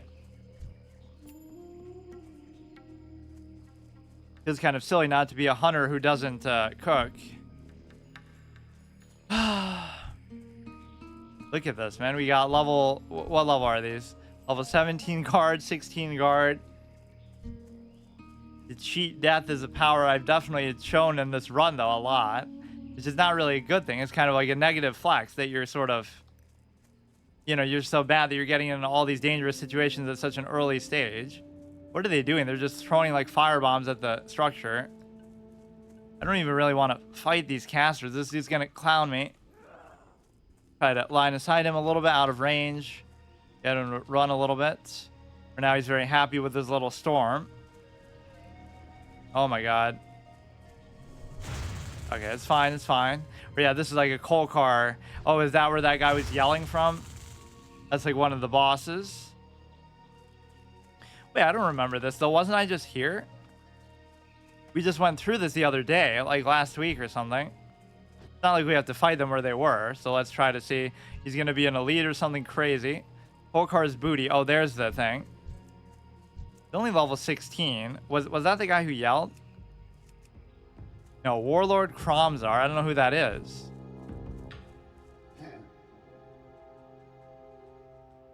Okay, this can be a little bit tricky. He should almost be up in the hut more. Taurens would have a particular bone to pick with him, maybe, because they like Kodo so much. Come on. No range, by the way. This is the closest we're going to get to it. Oh, my God. Now, he wouldn't have aggroed, or now he still doesn't aggro. Not like it's that scary to fight those two together, but he is level 16. Oh, here we go, dude. Here we go. Now we're going to end up getting too close, or he's going to run away. But at least if we finish him off, then we can always reset. Okay, do your stupid mongoose bite, crit. Our crits maybe seem better than what they are, because our crit chance is only 4%, which is pathetic for an agility character. But obviously we get the 20% from that. So that almost makes survival not completely garbage. Oh my god. What you can do here is you can kind of out of range them and then bandage if you feel like that's really pertinent, but I guess it's not. Here. So is he still going to use the bow the whole time, even in my face? Like they can somehow bypass the need to be at a range? Wait, what's happening? How am I so low? Or here, I'll use the bomb. I don't even care. Named NPC mini boss battle. Gonna have some crazy ability too to finish me off. My own abilities ran out. 63. Good thing you run away in fear, because you could have easily finished me off then, potentially. 2 more hits would have done it. What a clown. Right, you gotta have that killer instinct. So you gotta wait. Definitely either I need more bandages or I need food, because we're having this trouble where we run out of health a lot and then we just have to wait, or you can kind of just sit anyway. What was that game, like EverQuest, where you have to look at a book in the middle of combat to be able to regen mana or something? You would do that like in raids and stuff. We did find the booty finally. I guess maybe this is one and only place where it is. It's not like you're gonna destroy your own hut. It's somehow you defeat the purpose of it. Like, if this can get through the hut, then what does it protect you from? Okay, here we go. Could have a one-handed weapon that could be very impactful, and obviously we have the, or we'll die to something like that out of combat even. Axe, plus 10 attack power, 2-hand. So now we're gonna regret or go back on my whole thing of the 2-hander, and I'm almost not even gonna have room. Uh-oh. Or no, I guess I will, but it'll be very tight because we have this, what? Okay, okay. Are you kidding me? Yes, of course, because we close it right back up and we don't have another key. So, are you... I guess I could try to kill them to try to get the key. That's just because I don't want my two-handed whatever. I need the... Oh, my God. I was going to, like, try to clear space for it. The true hard mode condition where you have to deal with all these other kind of formats within the thing. Maybe now they have a higher chance to drop the key, though, because the key is consumed. I think that's utterly ridiculous, but that is normally how stuff like that works. Yeah, it consumes the key somehow. Or you wouldn't just leave it open, but I guess that's my fault for clicking off of it then. So there was some meat in there was the axe, and there was something else. The problem is you might say, oh, you can always just get it later. Now I know where it is. But the problem is that it might be something else in there then, right? It won't be necessarily the same item. Well, I guess that would mainly happen if somebody else picks it up. So I'm almost farming now for the key again, which is utterly stupid. How does that happen, man? What a clown show. Come on, give me the key. Give me the key. Or don't fill up my last remaining slots here, because I need 2 of them to put the frog and the weapon back in. Instead of dual wielding, we can get this very sexy axe with 10 attack power. But now I'm going to mess it up. It's like the fact that I don't have the key means that it might be more likely to drop, or it could just be super rare. I can't believe that. We have it all laid out on the silver platter, and we do that. I feel like just any random one can drop it, but it's not necessarily a great chance. But I think I even saw that other ones dropped it too before. Like, we had it, but they still were able to drop it. So that's kind of scary, because that means we haven't seen one in so long that the drop rate might be super low. Whatever. We'll end up dual wielding anyway, but it's maybe just a sign that I'm not meant to do that. Or, I mean, I can keep doing this to address my problem of not having food. I almost don't want these anymore. They seem pointless. If you're going to use it, you may as well just use the stun. What a clown moment that was, though. Give me the stupid key. Good that I hung on to it for that long, though. But then again, I don't destroy stuff just randomly either. Or you could take it to the next level and say you can't destroy stuff like that, because how would you burn it in a fire? You'd have to, like, throw it off a cliff or something. Like, the whole idea of you can't just destroy items whenever you want. Maybe it seems a little bit weird, but, you know, you could always, like, drop them on the ground in an RP sense. Like, there's no reason why you shouldn't be able to do it, but at least we burn it in a fire for some special meaning. Be careful not to pick up too much linen here. Yeah, like, this would be a suitable bonfire to actually destroy something in. Or maybe the chest will have the key in it. I don't even know. They try to get him a little further away from the group. There was some sort of rare spawn here, but I don't think that has anything to do with it. Like, why we got the key. We're getting a little bit low. Now they're just never going to drop it. That's kind of the way it's going to go. You keep linen bandages for this kind of thing where I could just use it after every fight, but that's too bad. I mean, we have to kill these anyway, so I'm not going, like, out of my way to do it. The only other thing is just go back, like, this way, go through there, look for a Kodo, Thunder Lizard. Maybe we'll flirt with Camp Tarajo, then go to the Pirates, and then go to Ratchet, and then maybe come back to above the crossroads for that other house that I don't think at least I've rested at. Now I can't even remember, but too many of these too close together, which they might be sort of tied to aggro in a certain way. Right, certainly if you try to pick up the chest, they might do that. Yeah, that's at least good enough. Okay. So ironic to see a hunter in those scenarios, right? Like, that's the opposite of what should be happening.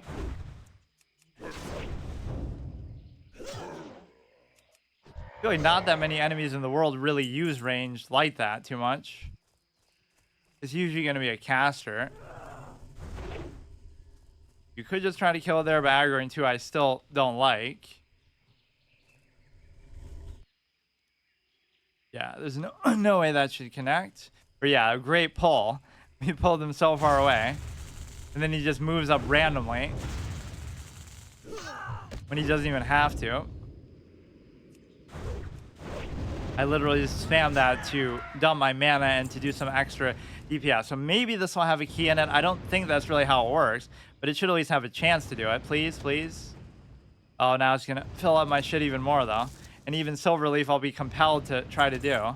Like, what could I get rid of here that... Maybe we could just burn something. Or I could cook something, but I don't have room for that either. I can't believe I did that. You just empty out the bombs, I guess.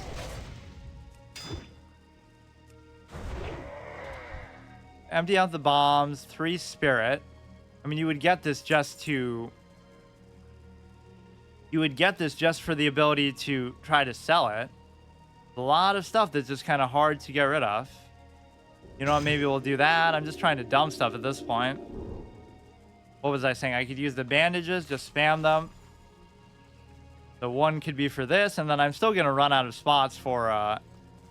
I'm getting kind of annoyed, actually, by all this. We'll burn this in the fire. What's something else I could get rid of? Photo meat. We could just burn in the fire. So is that really going to be worth it for me to upgrade to? 3 strength, 2 intellect. Doesn't really matter. We could go full spirit build so we recover 10% of our health in combat, which can have some pretty crazy implications over time. That could be the difference between life and death in a fight. Like if you end off with 1% health, you know, you wouldn't have had that much even if you weren't a troll. We just got rid of some light feathers. So, you know, maybe that'll be needed for some engineering thing later. I don't know. So we just made one of the biggest clown moments in history, and I don't know how the chest works in that sense. I feel like unless somebody else picks it up, which they might, and I wouldn't even know, then I got the key from one of these before, so there's no question that you can get it. It's just, I don't know how long it's going to take, really. But you would think he should have a higher rate chance of dropping it. But yeah, try to clear out the bombs too, but it's very dangerous to try to fight them both together. Yeah, we can still do ranged pulls for all intents and purposes of just, you know, even being a hunter. That much should be allowed, but it's at least comes at a heavy cost. How did we have such a good drop rate on it before where I saw like 2 or 3 of them at the beginning? Now it's just kind of bugged out because it thinks I have the key, or you're only allowed to use it once. It doesn't want you to like farm it, but it's not in my inventory, so... So now I'm deliberately just dumping stuff, like the bandages and the bombs. I'll even use the last one there. Oh my god. So wait till the bombs maybe cool down here. That was like such a perfect thing too. Like plus 10 attack power. I could hold off on dual wielding then for now. That's actually a level appropriate thing, or it's like 10 levels behind, but still better than what we have. Or maybe I don't need it. He's gonna do his little bow and fucking net thing too. He hits very high amounts though, to be fair. I could use my other bomb if I really need to. Damn, mongoose bite is pretty tough though. Just not even pick up the wool. Just do this for the sake of it. There's no real need to, but... So one of these could still potentially drop it, or maybe you're only allowed to have 1 per character ever, so you can just never get it again. There's so many other innocuous things it could have potentially been, but, you know, it's just something I can't use, something I would have just sold. Okay, we still need more of the things, I think. Yeah, we still need 6 more. Wait, why are they not dropping those now either? Let's try to at least kill some different camps of them. I went through this exact area before too. Maybe I just ignored it because I thought, oh, there'll be something too strong up there. I'm positive it's just a random drop thing. But I somehow feel like it's just not registering that I should be able to get them or something. We got rid of the 5 bomb. We got rid of the wool bandages, or at least I will. Encourages me to be a little more aggressive, I guess. Yeah, those bombs are kind of obsolete, and the fact that they share the cooldown makes them basically completely useless to me. Yeah, this will be fine, although I am completely Jesus Christ. Kind of hard to get out of this too, because if you go too far, they'll just keep blasting you, so.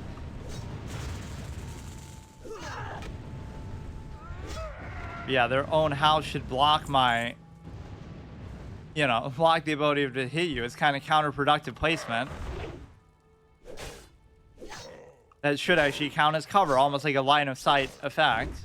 Not that they can't cast it, but that it, destructible environment. They need to remake WoW Classic as a single player game that's just like an open world experience. Oh, this might be the guy who's yelling. I really can't remember where I got it, if it was something specific. I feel like it wasn't. This seems like it'd be appropriate to be like a boss type enemy, but stone arm. But didn't we kill that guy somewhere else too? Or maybe he's the one who, yeah, he was in like the other camp there, so maybe he fluctuates. Dynamic spawns. He was like somewhere back there. He might have a higher chance to drop it, or he might be the only way to get it, and maybe I just forgot. Gonna be maybe a little bit difficult to do this though. Gonna be too many aggroing together. I hope that's what it is.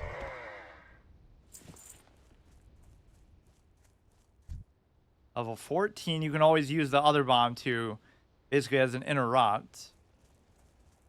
This one we do want to get away a little bit. I'm still going in like not at full health. That doesn't really seem necessary, but somehow. Oh yeah, he does all that not even to do a spell that's gonna hit me. They kind of scare me and make me think I'm still within range, even though I'm not, because he's just doing a generic spell. Anyway, that's not even usually the sort of thing you have to cast. You would just have to channel it, like a mage AoE or something. Okay, this guy's gonna bother me later, so I almost shouldn't allow him to do this. Using bandages in comics can sometimes be good too if you like out of range somebody by the time they get to you that you can bandage in the meantime, or even like in a case where you could use the bomb to stun them and run away a little bit. Like even if you get 1 or 2 ticks off, that can sometimes be meaningful. That was mostly just to dump the thing. I keep too many of these consumable things, but you never know when you're going to need them. But then as you saw in like my Witcher playthrough, there's the stigma of that one. I had like 100 things in my inventory to heal, but I was just too impatient to wait or use them. So I just went into the next combat and didn't think it would be a big deal. And then I died to like some random dogs. Because the damage values in that game are very like scripted almost. Not like, I don't know. Sometimes you just can't avoid damage. So if you're in the middle of combat, you're going to take a guaranteed amount. So this could be a little bit tricky. I really don't want to fight them both together, but it seems almost impossible to avoid that. So if anything, you should try to kill this one first and then reset and then do it, because he's going to be too hard of a target. Although I don't think he was that difficult to kill, from what I remember. Let me just stun him and see maybe the other guy won't aggro. No, he's scripted to. For now, I'm going to disobey my own advice that I just said, that you should totally do this. Not going to have a potion or anything else, so you better finish this guy off fast, and I'm glad the crit obliges me, so I won't even loot him. Man, that was the biggest dumb moment ever. I didn't think I had room for it. I had to clear out my inventory, so I expected... Oh my god. I expected to be able to, not pick it up anyway. I lose to my looting condition more than anything. Or maybe I just felt like that would make it too easy, but I guess I just didn't even have to use it then. It's totally going to be something different now when I go to get it. But I'm not even going to get the key probably ever now, because it just doesn't exist anymore, apparently. Where's his body? Here. Kind of the wrong way to go about it, but I still managed to get him. He doesn't drop the key, but we're getting a lot of greens. I mean, only to be expected from a rare spawn anyway.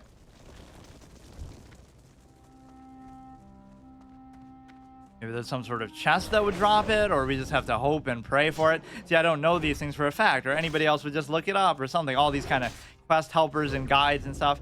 It's so ironic how people say that too, like, oh, everything's gotten too easy or something, right? Like sometimes it's the approach that you're going in with that dictates something.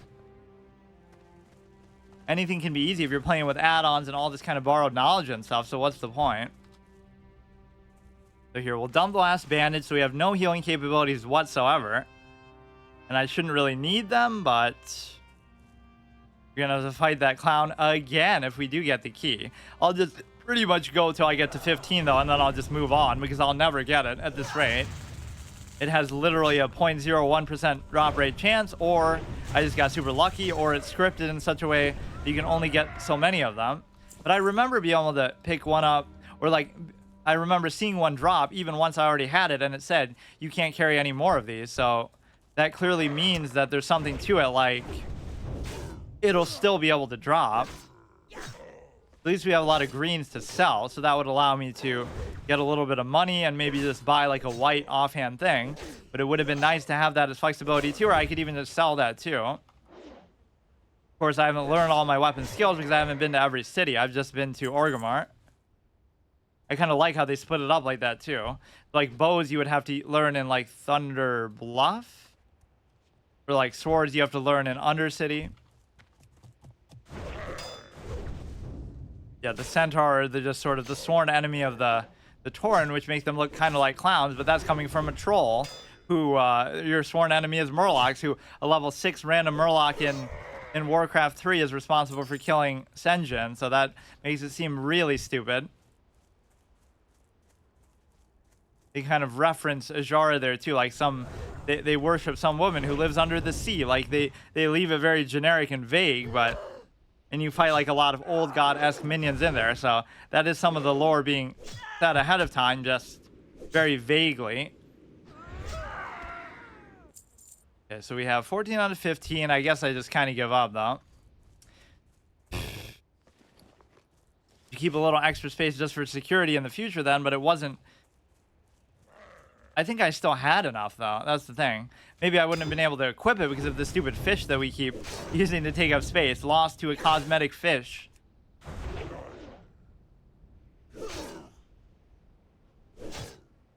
How could it not drop? We killed even the rare spawn, who you would think would have a much higher chance to drop it. It's not the kind of key that goes in a key ring either. Well, at least we're getting like 1,000,000 greens to try to make up for that. That's at least a couple silver each. I mean, we had that level 5 two-handed axe. In fact, we still have it. Right, that lasted us so long. So that's at least, you know, level 10. A lot better. Do I just farm out Centaur the whole rest of the time? Because it's not in my nature to really farm, but this is getting ridiculous. Maybe certain ones just have a better chance of potentially dropping it. These ones wouldn't drop it. Those ones wouldn't drop it. Maybe it's got to be something like really nearby, like maybe in there. But they're just the same generic random NPCs anyway.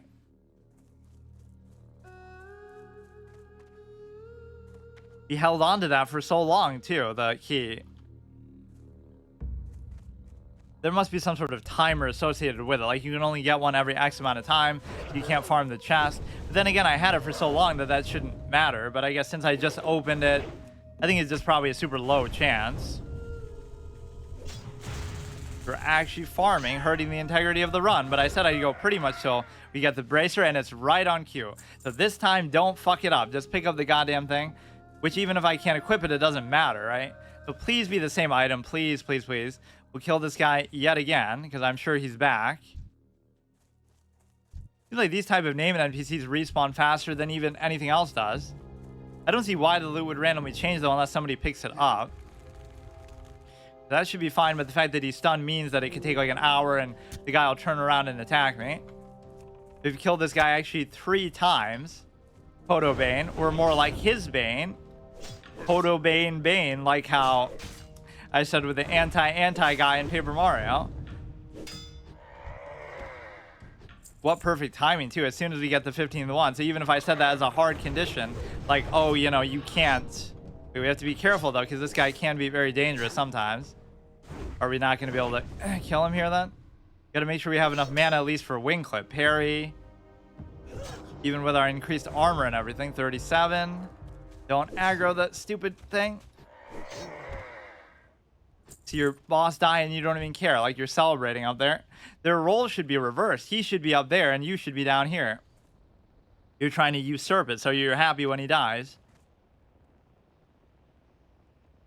Yeah, so we just try this again and just please pick it up. What was the second thing? We better clear another space too. I don't think I even can, but if there's a second thing in there that I would want, I can't even remember what was there. We could try to finish these off, I guess. Or no, we have 13. Oh no, but we could still use 3. There's nothing else I can seemingly get rid of. Wasting my precious bombs.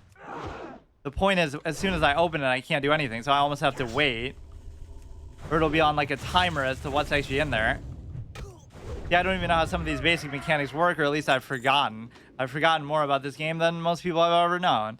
So here, we pick up the axe for sure. But what else could I get rid of?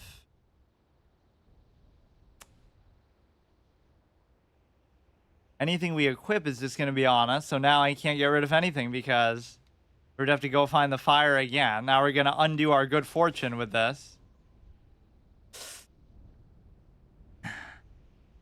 Whatever, if it's different, it's different. Here, let's just waste the 2 bombs. There's no other way to do it. Or I could just go to the fire and do it. Or the shit will respawn by the time I actually do this. We're using this in RP to like blow up their thing.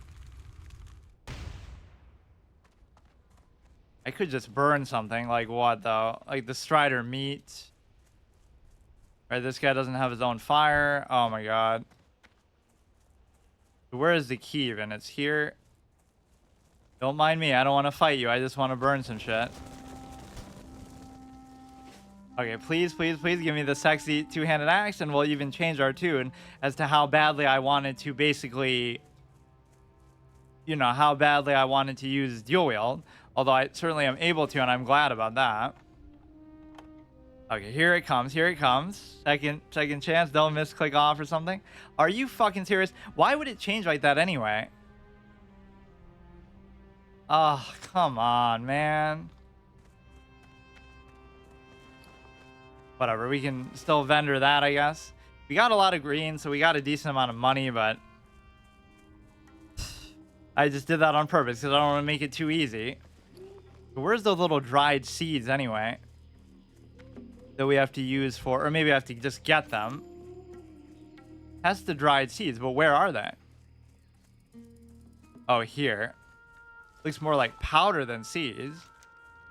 Yeah, that should be the next one. So what else do we have to do? That is utterly ridiculous. So is that really how it works in the overworld? Like a chest will randomly change? Because I'm assuming since we haven't seen a single player all day today, I doubt anybody opened it. So it changes even for you. So I could do it over and over and eventually we'll get it again or something. It is only a level 10 weapon, so any sort of green that we get is going to be comparable to that. But it even had plus 10 attack power and everything. Yeah, let's do Stagnant Oasis, Thunder Lizard, and the Pirates. That should be good. At least get some quest done finally. That was so irritating. I really gotta clean out my bags and decide something, but I don't have enough bag space in the bank either. It was almost trying to make it up as consolation by giving me all these random greens. Just, you know, that drop like 5 in a row. What is this? Gonna be a lot of the Savannah Hymains in there maybe, or?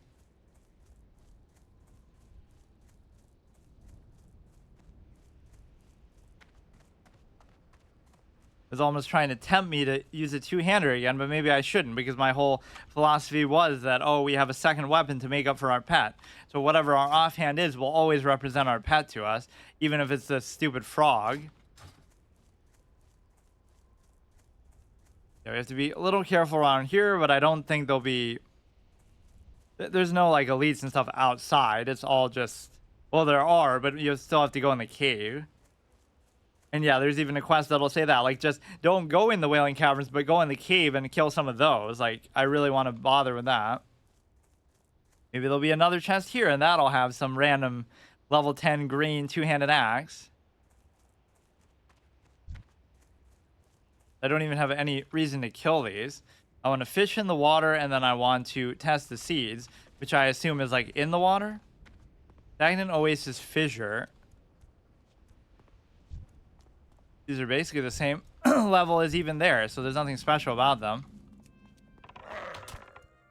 Lush water oasis. Maybe this isn't it, though. Well, still, I want to fish here either way. Oh, come on. Or yeah, we'll use our last one here. Just somehow I don't want more than 10 even. Unlikely that I'll use 10 in any sort of reasonable span of time. And they obviously don't stack above that, so... Old card booty. I guess I could get another one, but it's not really up to me. Imagine if it gives you the exact same thing. I don't know how wide the pool of stuff it can drop is, but it's obviously that was just dumb luck. I don't know how bad the chance of the key actually dropping is, but it seemed okay. Then again, it took forever because even when I had the key, it theoretically could have dropped. Okay, I'm very low. That actually does a decent amount, so let's just wait. I don't have any food.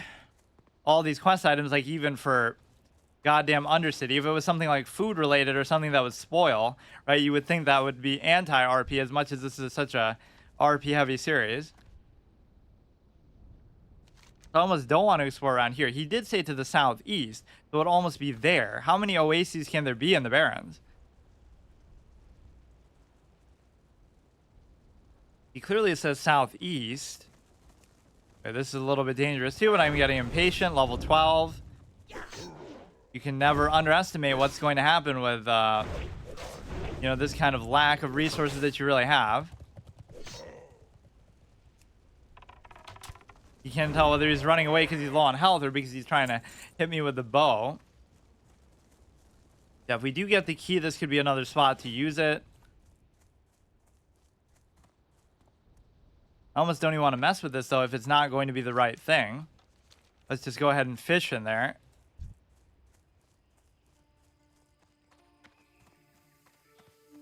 I don't remember there being more than like one or two, really. I almost had forgotten about that. Yeah, the forgotten pools even. Not only did I forget about it, but then I forgot that the name was that.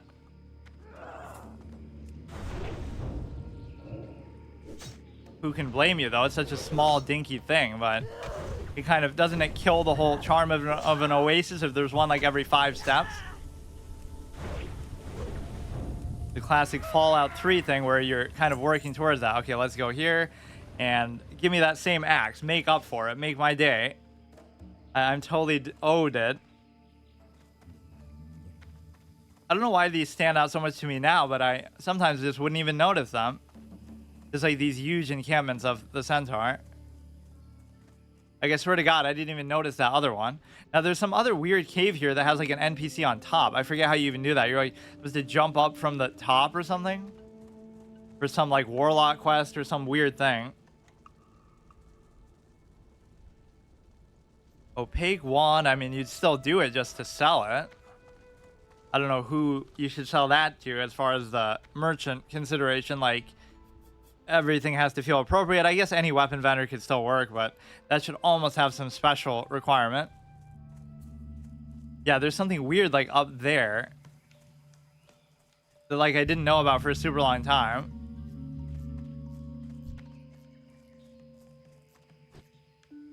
And why should I, since it's horde stuff, but... Human mage here. That's like my old self, except I wasn't a female character. Let's go and fish myself. Not like we're competing for resources in this way, or they're fishing in the actual thing. Which I don't really care. That could be like Savory Deviant Delights or whatever. We're just doing it for the fishing challenge anyway. Although you could do 2 birds with 1 stone like that. Or maybe my fishing somehow not high enough to even handle this. I'll just let them have that. I don't even care. Okay, do this frog. Eat that. Or we have to fish in this one anyway. Fuck you. Or you missed it. Look at you. Clown. I don't even want it. I just want to fish in this body of water, period. Fuck. Or if I accidentally attack them or do an AoE, it might end up being yeah, I'll steal it from them too, even though that's not even my intention. It might still count being being close enough to it. Yeah, you can kind of exhaust how much they can give you from one of them, and then just move on to the next. So that you get some like guaranteed savory deviant delight type stuff. There's nothing really here that I need to do. Although these turtles, that could be a nice thing to tame. Of course, I'm not allowed to do that. Get the tankiest thing so you know you can rest assured that it'll never die and break your heart again.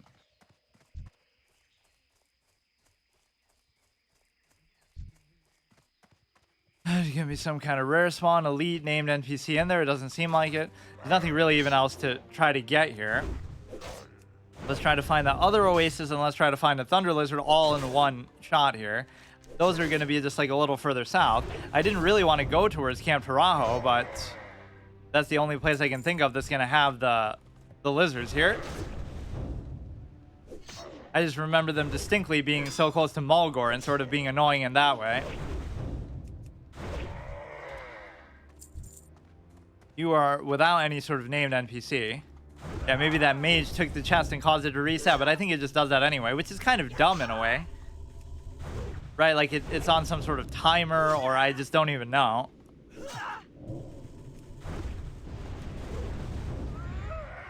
I guess by that logic, I could have tried to keep opening it over and over until, you know, you get something you want, but then you would have to keep getting like an infinite number of the keys. This could be another house for potential rest. We fished in those two, that's good. And I like even didn't even care about doing the little pools, although normally I'll do that. I just don't see what good it's going to do for me. What am I going to make some savory deviant delight just to RP and stuff in this run? Like, not really a priority. Or this is the one that I might have rested at before. This is like the little shack with the guards. Yeah, this is the one that I did. Is PvP enabled? Yeah, but I'm not. So why are you scaring me? This isn't even a PvP server or anything. Yeah, why is it giving me a heart attack with that thing? They're PvP enabled, but you're not, so there's nothing to worry about. Yeah, that would totally count. So even if they try to grief me or something, this would be the stagnant oasis. Oh shit, is that... Are those like the elites they can potentially aggro to you? I don't really want to find out, but that is the sort of thing they can get you.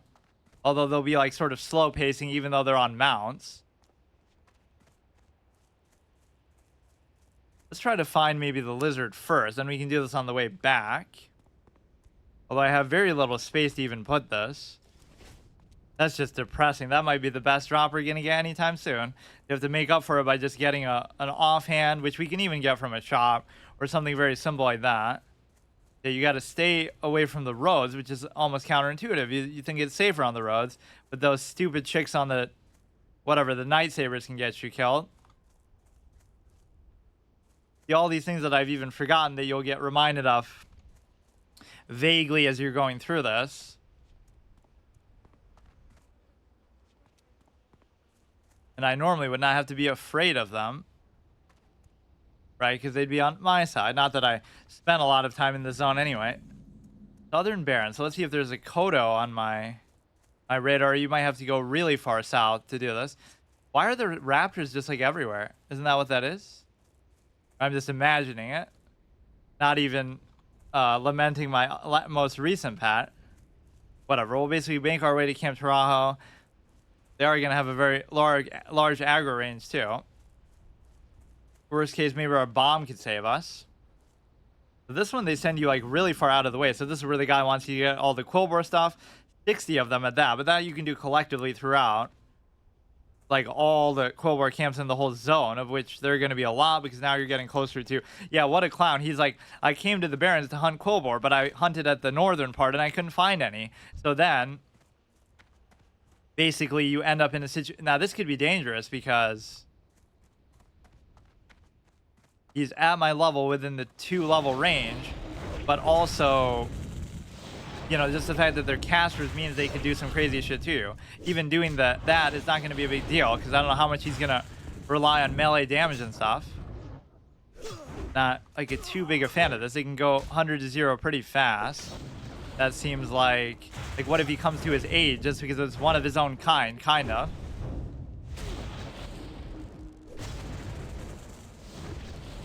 Almost tempt me to try to kill him because he's is he actually a rare spawn? He's not, but he's a named NPC, but I don't think I can take him. Or like maybe with all my cooldowns. I don't like doing stuff without potions.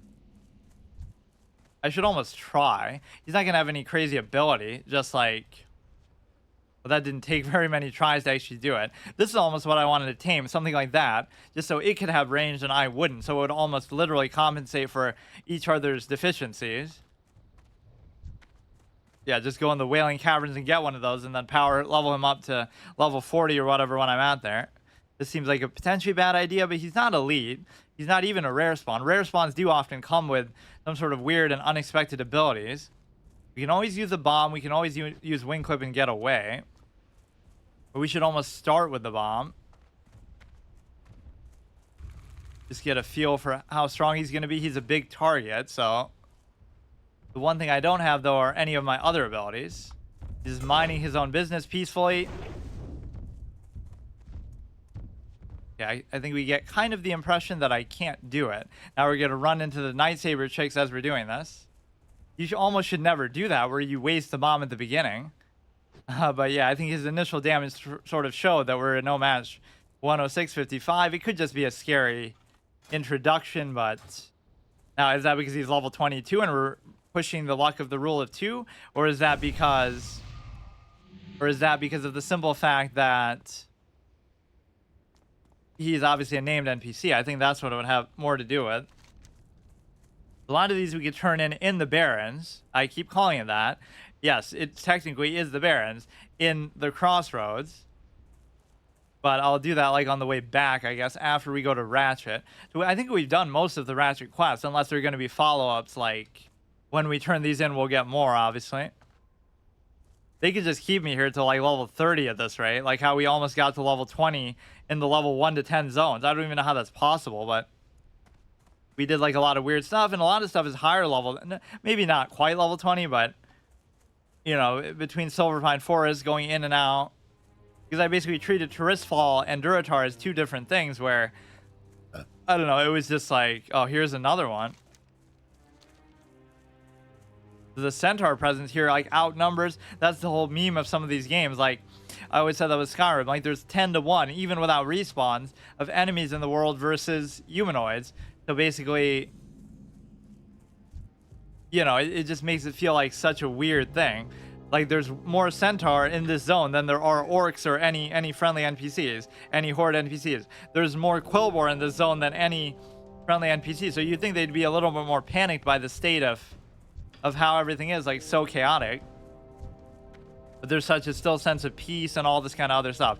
You should try to take these out, but rubs it in my face about not having the pet. That's the one time I don't mind having the pet tank stuff, is if they have a pet too. So it's a 1v1 still, with a sense of honor. But ordinarily I would try to face tank it just to get my abilities, and that's just sort of my whole playstyle of you know, you dodge and you do mongoose bite and you parry and you do counterattack, even though we don't have counterattack yet. Doesn't look that stagnant to me. Like, what? This is forgotten and this is stagnant. Like, they look the same. It should be dried up if it's stagnant. 0 out of 10, incorrect naming system. Go ahead, fish into here. These are hostile turtles.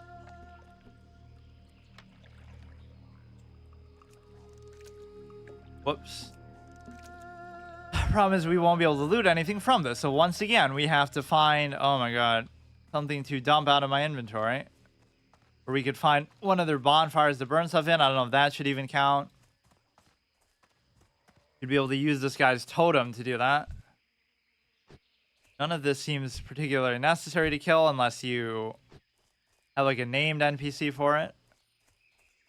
Or there was like some other encampment there up at the top. This is kind of turning into a miserable state of affairs with the inventory. I can't believe how bad it is. we could just go to like too many quest items basically. We could just burn something that whatever that I don't care too much about. I could have done this if I felt like,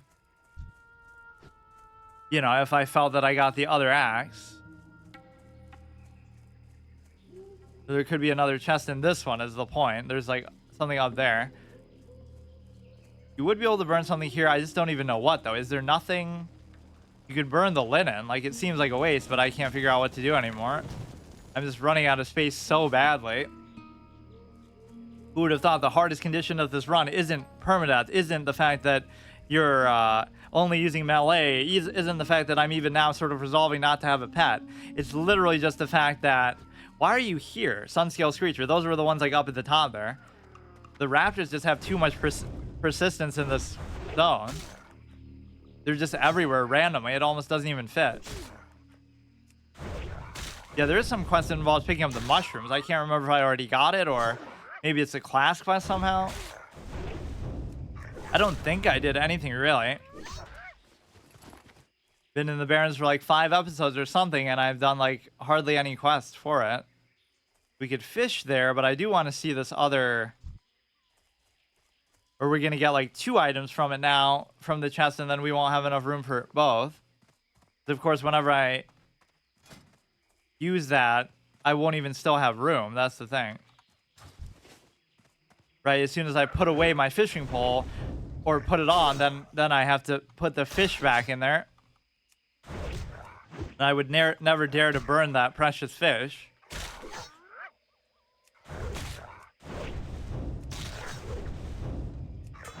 Who would want a hyena as a pet of all things? Maybe you can cheer up your spirits when you're sad because it'll be constantly in the laughing mood. Okay, so we could burn that. Doesn't really seem like I would ever need that much silver leaf, but it's so hard to come by that if I do need it, I don't know why I have the sneaking suspicion that that might actually happen though. This I don't even know. I don't feel like I even have a quest for it, but get rid of one of these greens. Just somehow, it would have to be something that logically you could burn pretty easily too. Just like, you know, get rid of this. 1 agility, 2 intellect, 3 strength, 3 spirit, 2 and 1 spirit.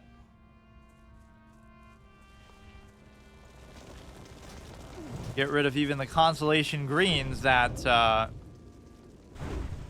blood charger, neither of which look how badly he missed me too. Or look how high up. What's even going on? Okay, just don't run away and aggro those clowns. I often go for Mongoose Bite when they dodge. I'm still in the overpowered mindset. It's hard to overcome that. So where was the thing that's like up at the top? It's over there. There's nothing really even here to fight for. Unless there's a chest in there, which I don't see. Which even if there is, I'll barely have room to do anything. Even despite the... those feel kind of out of place. Even despite the whole loot condition, I didn't necessarily have to do it like that, where I just canceled out of it. I should know how chests work at least. He's not even a special named NPC or anything. Holkar's booty. It would be nice if I got... Let's do the fishing thing first. It'd be nice if I got another key. We've kind of opened each of these. Spending a little bit too much time infatuated with a coal car. Or at least, I guess, these... Fissure. Not really noticing anything that's so stagnant about this. It looks pretty normal to me. But yeah, we've had a chance to open like all of the chests that we've found. Because we've been fortunate enough to get the keys in time. Not that I'm really going out of my way or trying to farm for it. Yeah, you can't really call for help here because you're so out of place anyway. But one of these camps is just going to have a random chest in it anyway. Let's fish in this very stagnant water, apparently. But is this considered the fissure, just the water, or it must be something else?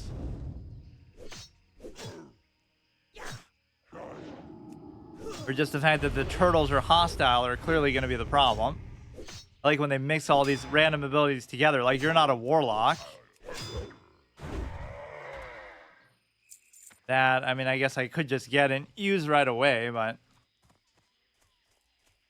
like I could trust that copper mine I obviously haven't used, but okay, so we have room here. You can just eat the fish immediately too. We have kind of a skimpy outfit going on just because there's the fish are underwater. You're gonna end up messing with the old god somehow by doing this. Anytime you go too deep into the earth, you can only guess which one this would be associated with. A good way to retcon and explain stuff like, oh yeah, everything to do with such and such was to do with Nazoth or whatever. Like certain areas, like obviously Northrend, any old god presence is to do with Yogg. Like even the Serenite was to do with him. And that's what Ice Crown was made of.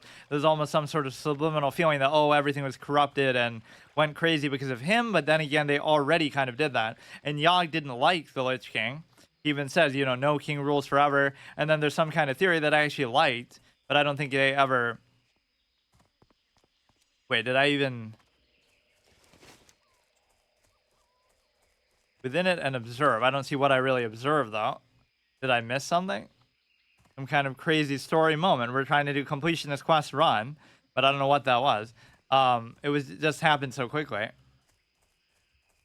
Like the fact that Yogg says the exact same thing that Tirana says, Arthas' father, right? No king rules forever, almost makes it seem like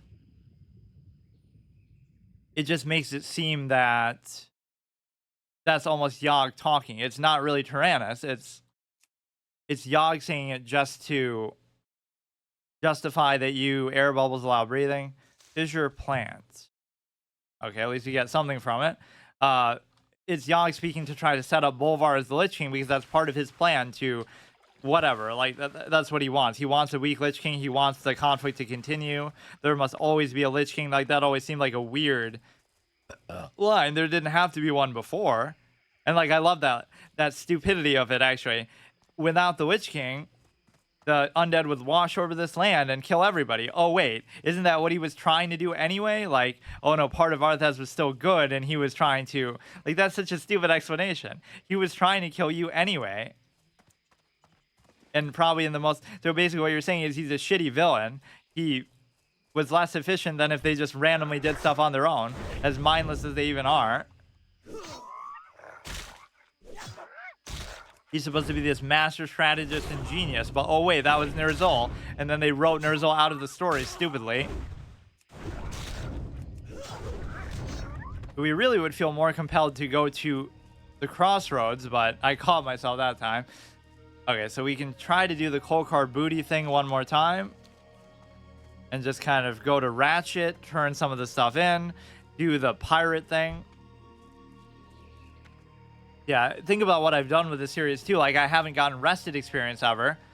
And so that basically means that, like, we're still level 20 within all these zones. So it gives you so much variety between these zones that I don't know how people could complain or say, like, there's not enough quests to do or whatever. I'm kind of splitting them and doing, you know, a little bit at a time. Then I can always come back to them later. But we'll kind of finish Silverpine and head into Hillsbrad the next time we go to the undead zones, but that might not be for a while. There was that third booty chest, which now that's going to be... I'm almost tempted to try to do it, but I think I've done enough to the Kolkars today. That almost seems like a bug for them to be on top of each other like that. Where was it? Let me just go clear that one spot out, then I'll be done. If to get some random stuff that the pirates stole from somebody. At least here we've done a good amount of stuff, but the problem is there's going to be so many more things to do still in the crossroads that this really is an insane part of the experience. And I'm not even trying to like 100% the Barrens right now. A lot of copper that is going to waste, even that I'm positive I wouldn't have picked up before. Almost hard to decide with all these centaurs whether you should have used humanoid tracking instead, but normally they're not as big of a threat. This whole zone is like a nature paradise, or more like a nightmare with how much you're just slaughtering wildlife, but supposedly it's justifiable. It just seems like a lot of it is just minding its own business. Yeah, you're a hunter who values and reveres nature. You're a druid. Meanwhile, I'll go kill like a million beasts in the zone for various quests and just whatever because they're too hostile or something. Yeah, speaking of the Quillboar outnumbering and the Centaur outnumbering NPCs, how about just the random wildlife that most of it is trying to kill you, just like besides giraffes and some of the plainstriders and stuff. And actually the Kodo are pretty nice. Like, how do you define this guy as lost? Like, he's just grazing out in nature, doing his own thing. Where would not lost be? Like, where's he supposed to go? I guess the implication is he's supposed to be in Mulgore, and he somehow found his way here. But yeah, not all who wander are lost. Maybe this is what he likes to do. He's nomadic. So please give me a key and give me back that axe that you stole from me. And by you, I mean me, because I'm so stupid that I did that. At least lesson learned. That would have made a big difference. I mean,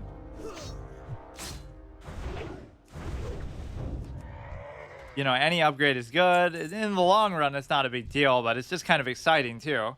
We finally got something nice, but okay, last chance to get the key, then we'll be out of here. I'm sure it'll send us back to these places, maybe for other things later, or basically he did the Forgotten Pools, then he did this. Now he'll send me there. But hopefully only on the outside. And by the outside, I don't even mean the cave that is still on the outside. I mean actually the outside of even the cave itself, because there are obviously elites in there. We have a couple of the savory deviant things, but it's not like I have any special use for them. I might get the recipe. I do have the engineering mechanical squirrel thing. That would be kind of cool to keep us company in the absence of... you know what? It's almost earned that we should be able to get this, but I don't know how long it's going to take. Like we could farm out for one more key and send off like the trifecta of the chest, right? I did open the second one. At least each of the ones that we've come across, I've been able to do this with. I wasted some of my bombs even on purpose just to clear up some space. If I can just get one more key, that would be lovely. Or it could possibly even be in the chest. Although, again, I'm not going to have room. Like, what else could I get rid of here? You could eat that just for the sake of it. We could burn some other random stuff, but so many of them are quest items. I guess I could just burn some of the green, since this has just been such a disaster space-wise anyway. Love getting the killing blow with a wing clip. I am slain, summon Verog. I am summoned. Come to my tent and face your death. What do you mean? He's just a random... He's just a random dude. What do you mean? What? It kind of makes me feel like wanting to... Verog the Dervish. Level 18. I could certainly take him.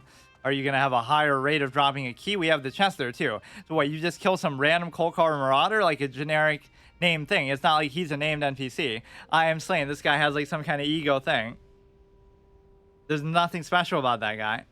I'm summoned. Come to my tent and face your death. Boy, I wish killing every random NPC was that notable. But between deterrence and this, we should be in good shape. I was wondering why there was no named NPC here or anything. Should be in good shape between those cooldowns. The parry thing definitely does help you a lot. Yeah, you're so scary, dude. You don't even have a weapon. He is the weapon, I guess. Yeah, we should do an unarmed fist run. Oh my god.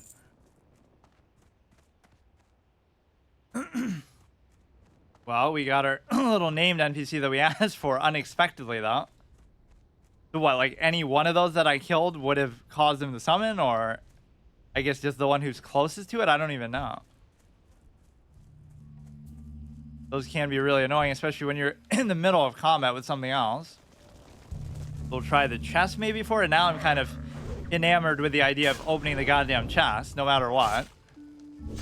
It'll totally drop the same exact axe from the beginning to make all things right with the universe. I don't think I've used my trap like one time today. Being kind of lazy about it because I don't feel like I really need to, but especially with some of these stronger enemies, there's no harm in doing it. Make it a no trap run too, but no, that's kind of intrinsic that we should definitely have to do. But this guy's actually doing pretty well.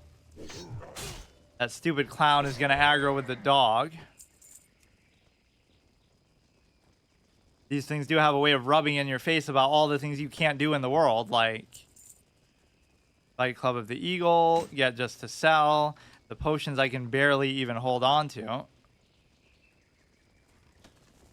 Now we're going to be in a similar spot as before. These almost seem bugged out, like where they're sort of sunk into the ground. We could get rid of something that is going to be more like just cloth or leather or something. You're gonna end up dying to something like that in the middle of combat. The one thing I would love to just do is to try and get the key. We'll do this last chest. And again, I won't have room either. We could just spam the potions like as we have them. It's not like these are very valuable anyway. Now this one isn't under their control. Those ones have like a different tint to them. Coldcar Packhound. Presumably they have some sort of alliance, or those are the ones that just sort of go out of their way to try to tame and stuff. There's something of hunters themselves. Okay, so the biggest thing here is just try to get the key. Now I basically am farming for it, but it seems almost appropriate. It's just kind of annoying because for as many of these as I've killed, you would think it shouldn't have been this big of a deal. That camp seems kind of like cancer. They're all like way too close together. If you have a pet, I almost just don't even want to fight those out of jealousy of their pet more than anything. Yeah, it might be such a big deal for us that we don't even get a pet ever again. We take the permanent thing to an even further extrapolation. Not, oh my god. Not that I can't even do those, but there's no point. Yeah, instead we don't fear these guys' corruption as much as their pet. 2 targets at once is always a suicide mission. Like, you know, the rule of 2. In that sense, too. Don't fight 2 things at once. Don't fight things 2 levels higher than you. Try to fight things 2 levels lower than you. Everything to do with 2 is just the way to go in hardcore. As somebody who did them like way back in the day, too. Before even this gimmicky add-on existed. Like, wow, did you know you could do permadeath runs of video games? Wow, I never would have guessed without an add-on. This is almost how people treat it. Like, you could do speed runs of it, too. Like, you don't need any special... Or now they'll do it as some sort of ego thing to show off, but it's like, it's not even that it's that hard, it's just fun. As somebody who really likes permadeath runs and hard modes and stuff, at first I never even used to like hard permadeath that much, but then it sort of was the perfect blend with my style of just like, okay, that's obviously a very dangerous camp. Could be chests and stuff that could help me, but the camps here are much more dangerous because... I don't know why, even. So that was at the Forgotten Oasis that it dropped the, yeah, why don't you summon somebody too? You think you're so important. Oh no, I'm dead. Please summon our boss. I gotta get tired of hearing that every time you kill a single one of these. It's not even like I had killed that many up to that point either.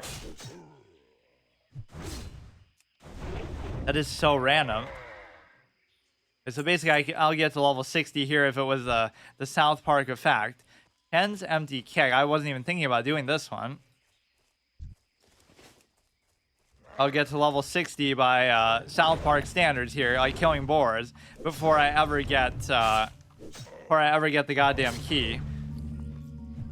We gotta find another bonfire. I mean, I could just eat that for the sake of it, or we'll just spam potions to make room. Just feels like we have to restore equilibrium by doing that, but Aboriginal cape probably looks pretty cool. But yeah, our shorts make us look a little bit, I don't know. We normally haven't been wearing such a thing. What? What am I supposed to do with that? What? Ken's empty keg. Wait. I could taste the Chen's namesake. Ah, the storm side is a mighty brew. Chen taught the recipe to my mentor. Mentor passed it down to me. I'll need you to get a few things. Tell you this, the cake is worth it. Bring me 5. But what does that have to do with this then? You can find these ingredients throughout the Barrens. Or now he's going to say, oh, I lost it, and then you have to go here and find it. But by clicking on it, it just disappears anyway. Yeah, all I want is that goddamn chest. Guy is kind of close to the other one.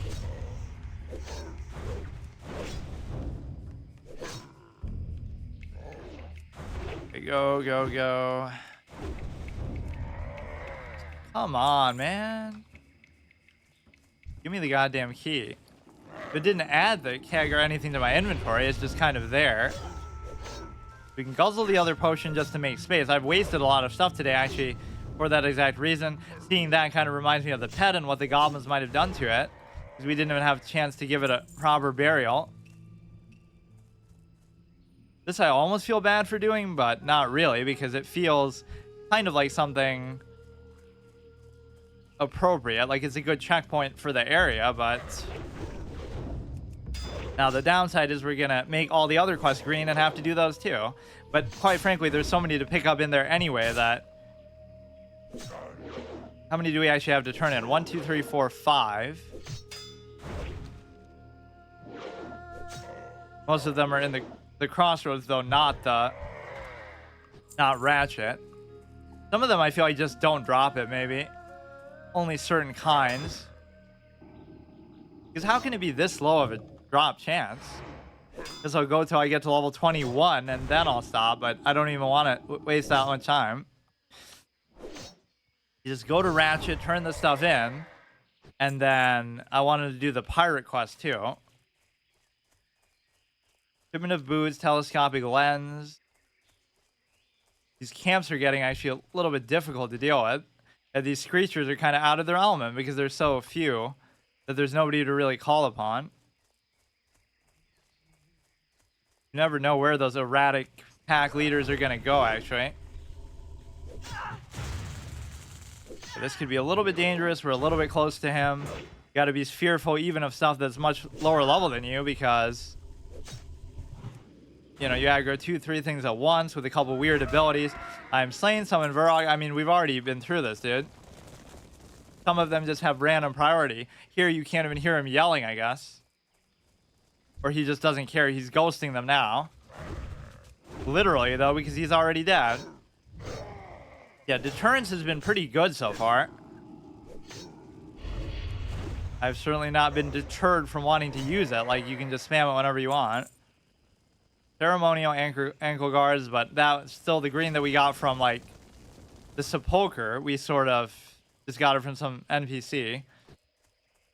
Which that you really can't rely on too much, but... Or I could almost deliberately kill ones that are under-leveled for me. Just so they don't give experience, just so it doesn't feel like I'm farming. This is the closest to farming that we've done, but it's just for a key. It's not even for anything to my benefit. But this almost makes it feel like an open world type of experience, like all these random camps that you can just go to and clear out, right? There's no sense of purpose, or even if you had to do a quest, it's not going to take you to every single one of them. So the Barrens might feel like, oh, there's a lot of empty space, but there's also just an insane amount of stuff to explore. But these I definitely shouldn't waste time fighting. Yeah, we got like a dozen greens today. A lot of them we had to get rid of, though, just for space purposes. This is a very annoying condition, but then again, my backspace is just limited already. Like, a lot of these are quest items and stuff.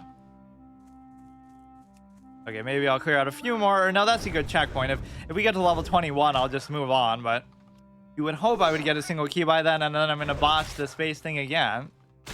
Just here, use that. I guess I was thinking about the fact that when I equip it, I won't have room because, you know, the stupid frog will come back in my inventory. But that I shouldn't have worried about. I could have still picked it up and then equipped it later. I guess we could kill that Varrock guy again.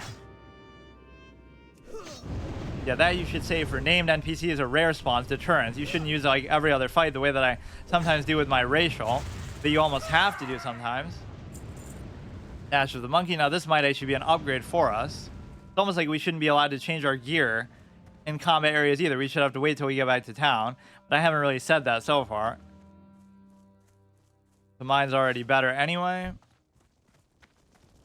Maybe clear out those two in there. I didn't do that before. Or you should almost be able to only kill every enemy like one time, so it doesn't feel like you're farming, but there's no such rule as that. It'd be so impossible to even keep track of, or that's what I would use add-ons to do. Not to make it easier and tell me what to do, but to make it harder, like let me know what mining nodes I've taken so I can't use them again. Let me know like what, you know, what enemies I've killed so then I never kill them again, or it feels like, you know, try to curb your farming tendency. It's not like he's just going to spam his thing anyway. Or imagine if you could get the enemy to stand in the fire and deal damage to itself that way. That would make it too easy. As I'm fighting level 14s anyway, but that's the whole irony of it. It hasn't always been like this. Like, I embrace fighting stuff regardless, right? I put myself at risk. We got our pet killed. I'm fighting level 18s and stuff on command. But when it's just like random stuff back to back, I think it's fair enough to... And I'm just doing all the quests that I'm getting, too. Like, there's no reason to try to prove anything with it. So people still complain and say, oh, well, it's too easy because despite all your restrictions and formats, you're still fighting stuff that's green and lower level than by a lot. Okay, that guy almost snuck up on me. And now he just slows down. I don't think I've messed with a single pack leader even. We know the danger of potentially having a pet. Which is why we deliberately let that happen, just so it's more fair to everybody else. Or he would be annoying if we have to kill that guy up top too. So this guy triggered it and some random stormcaller on the other side triggered it. It's not like he has a super high chance to drop the key either. To be like, where one key is satisfactory for all of them. Okay, this is not really what I meant to even happen, but main problem here is I'm going to be Or like, even your ratio is better when you're lower, but I also don't want it to get to the point where I am lower, so, you know, I just have a tendency to use it at the beginning.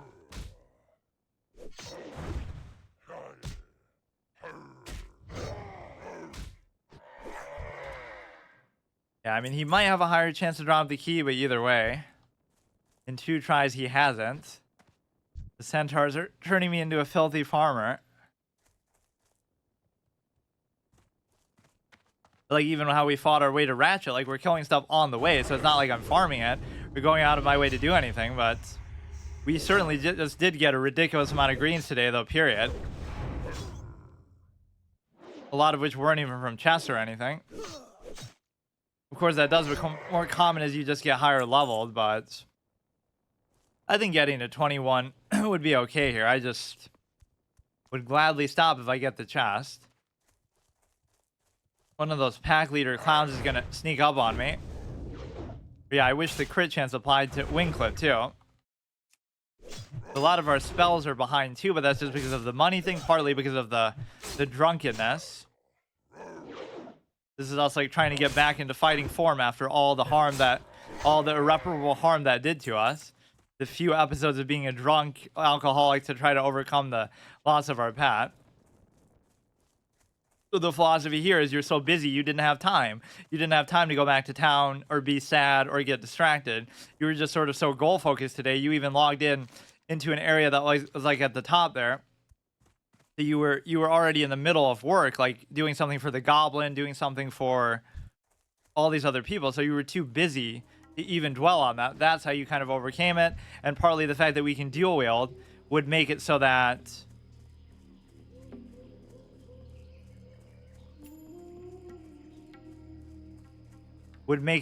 basically you feel like that makes up for your pet. In a practical sense, because you have another source of damage that you wouldn't have had before, but even in a more extrapolated sense, so like you can stand on your own, you're kind of over it. That second weapon sort of represents your pet to you in a way, in honor of them. we'll even say that they're the main hand and we're the offhand.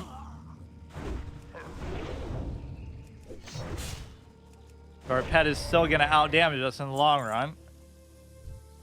I don't really want to do that one. This dude's going to be running around like a clown though still. Or, you know, I should have at least made a point to try to clear out all the different camps if you are going to do it like this, but it's a very strange portion here that I don't like what I'm doing, but almost some sort of karma where I might end up dying here just because of this degenerate behavior.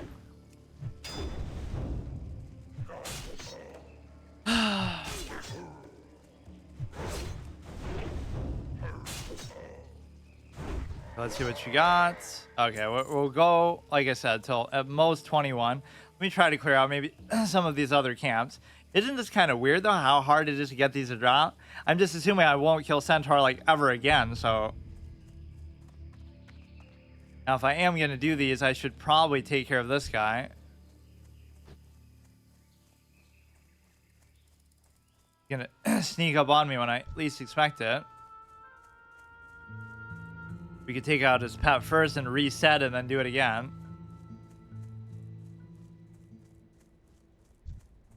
Broke spear. Yeah, see, at least here we're getting some different rare spawns and stuff. For which I won't have room for the inevitable green that it does drop. Or let's ignore that and do this instead. So you're allowed to use Mongoose Bite in this capacity. Oh god, not another one. Because, like, you're fighting two things at once, so it's fair. But if you kill one thing, you're not allowed to use the Mongoose Bite that you got from the last one on the next one. Is usually how I consider it. Not the end of the world with respect to fighting this, but it is a little bit annoying. You can sometimes underestimate how good the pets are of some of these enemies. Like, the Void Walker is stronger than the... They have way more health than the regular enemies that you're fighting, like the Fizzle Darkstorm area.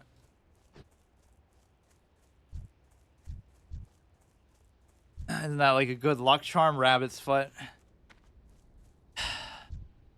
We don't have anything to heal with. We don't have food to eat. We don't have bandages. We don't have potions. Nothing.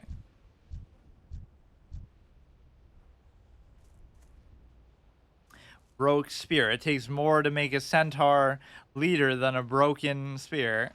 Like how we said. Than a broken troll bow. It takes more to make a hunter than a broken troll bow, but that could be taken in a different sense. Not broken like we're using it or trying to use it, is that we broke it ourselves manually just in our sort of protest of, you know, not wanting to use range, not believing in using it, being traumatized by it in such a way that... Let's see if this will even aggro the other guy. It will. And now you won't be able to use that to get away. You certainly can't fight these two together. So I might not even be able to do this guy. Or maybe I can get him to reset, but...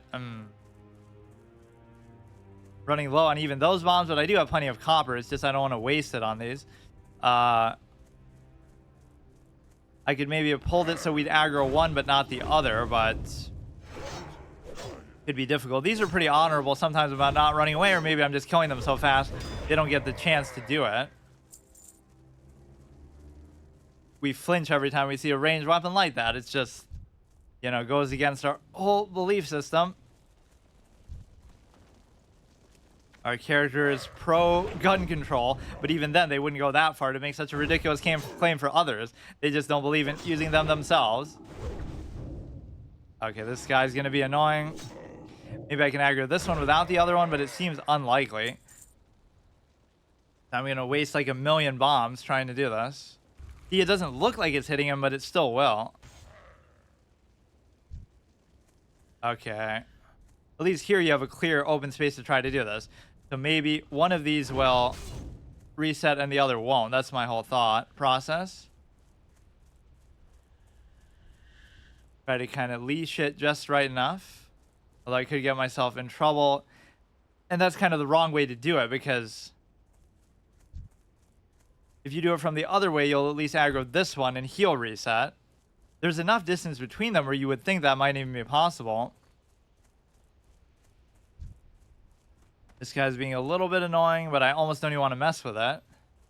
It'd be virtually impossible to kill those two together. I will say that.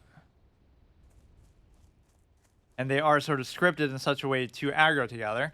Leaving this guy alive could be a big mistake. So I'll try to pull this guy. And then I'll try to pull him out of range in such a way that he will reset. The 17 will reset, but not him. But I don't think that's going to happen.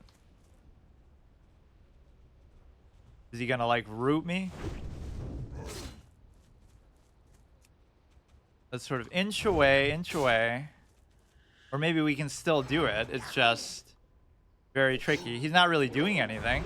Just kind of watching. Gonna spiral out of control, though. We could use the cooldowns now. He has, like, these long brain fart moments. Like, what's he doing? Takes him, like, an hour to throw that. He went pretty easy on me, but I still shouldn't try to do it. I should reset and then do it, obviously. That is a broken spear, all right. It takes him an hour to actually throw it. He's doing less damage than the other guy. That's, like, not fair. He has a built-in mount that he can use in combat, so he should have no trouble keeping up with me. Or they always go back. They go back faster than they chase you. Like how your pet can do that too. Like you can just keep up with your mount or anything else. You'd have to get him like his own mount. Although with some animals, it would kind of make sense that you'd be able to do that.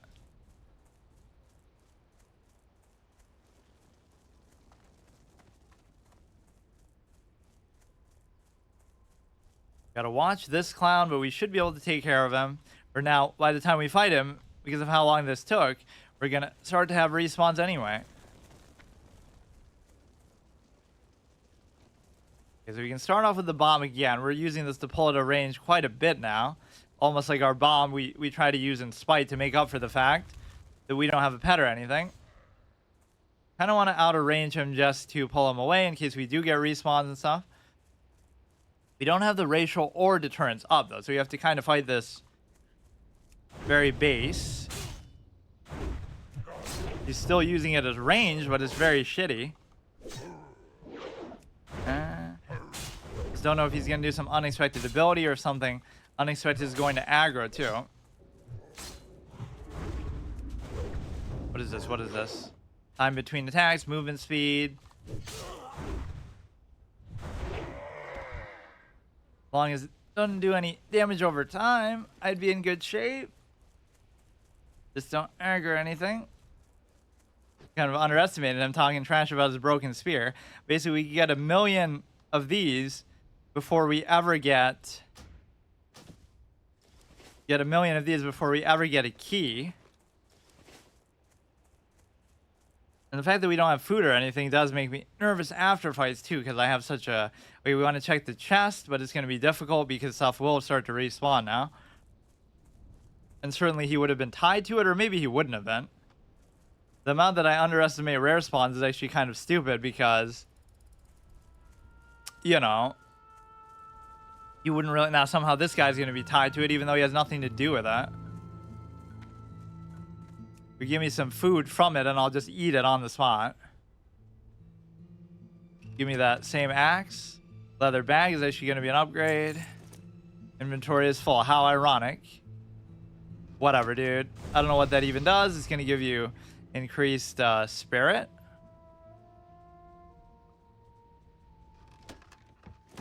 I just don't have space for anything, dude.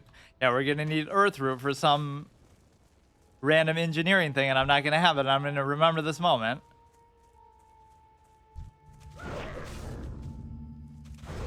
That was a little bit unattentive there. It does sort of help you rack up dodges, so it almost helps you in a way.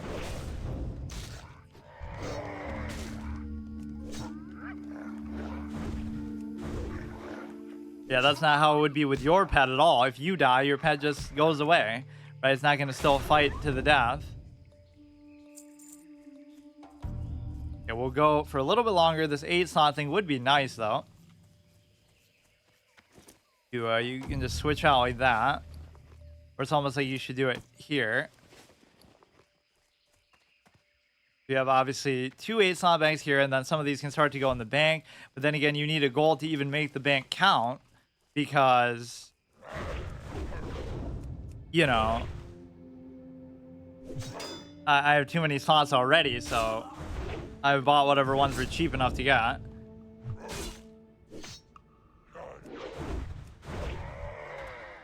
That might be only the third bag that we've gotten to drop from an NPC the whole game. We got like one from Terragard Keep. We got maybe one other one, and then we got this. Like, we didn't get any all in our Duratar or Tirisfal Glades experience, basically. And the low-level zones are notorious for trying to make them have higher drop rates and stuff. Yeah, this guy just randomly spawns when you kill a particular enemy, but it doesn't seem to have much meaning as to which one it is. Can't wait till we can wear mail, but I almost might not get too many opportunities to do that. Because whatever mail we get is probably not going to be particularly well statted for us. Just whatever random drops and stuff. And the armor that you get almost makes it kind of pointless. Or at least for the leveling experience, I don't know how valuable it really is to do that, but it is cool at least that you can. In fact, even dual wielding, I wasn't thinking about at the beginning of the run, but now it could be pretty valuable. In the absence of that proper two-hander as well. I don't know why I'm fighting these, though. Yeah, these might just not have a chance to drop the key is what I'm almost feeling, but we'll go at least until the end here of the level, which maybe feels like a bit of degenerate farming, but it feels like a quest. Like, I have to open all three of these. It feels like a proper fitting end to the session that we totally beat the coal car at their own game and just loot all their stuff, and like we're, you know, it's just putting the coal car to rest here in the Barrens, and no quest is ever going to clearly ask me to fight them again or kill them again, surely. Right, like all he did was ask for the bracers, but now there's going to be one for every sort of different named one. And there's so many rare spawns of them that we've killed. But it seems like some of them maybe we've killed twice because they spawn in different spots. Like, it'll be in this camp once, and it'll be in another camp. This is our last chance here. Not the sort of thing I would do very often, but it's alright, I guess. At least with the other one, I said, oh, I'd leave after I get the 15 bracers. But this we're sort of exploring just for the sake of it, too. The only annoying thing is if then a quest does tell me to come here and do this, then I feel like I'm doing the same thing twice, which is the same thing like I was doing in the Boulder Load Mine. I wasn't doing a quest, although I thought I was. Or no, I went there even twice. I went there once, then I backed off. Then I went there again, then the pet died. Then I backed off again. So that's going to be like our big epic showdown revenge place that we have to go to. Our absolute mortal enemies are goblins. Not just because they ruin the environment and stuff, and we obviously strive to protect that as a hunter. I don't think I've done ever too long an episode of this. Ironically, the longest one was probably the Orgrimmar one, where I just talked to every NPC and stuff. That was like 4 hours. But yeah, for the most part, this has been pretty bite-sized. Let's just clear out the rest of the camps, get to 21. We're not going to get the key, so it's fine. Wish we would have kept the second one when we, you know, had gotten it, if it would let us do that. But no, we have too much of a sense of honor. You can't have 2 keys at once, even though there's 3 different distinct chests at least that we've seen. I'm slain. I'm not going to even worry about that guy. Whatever, at least a named NPC should have a much higher chance of dropping them. You're going to be yet another rare spawn?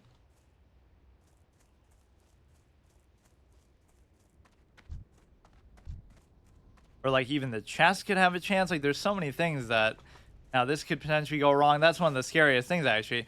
Not only that he zigs and zags around randomly, right, and could potentially aggro at any point, but the fact that there's 2 of them together. This is getting ridiculous. Now there's 2 of them.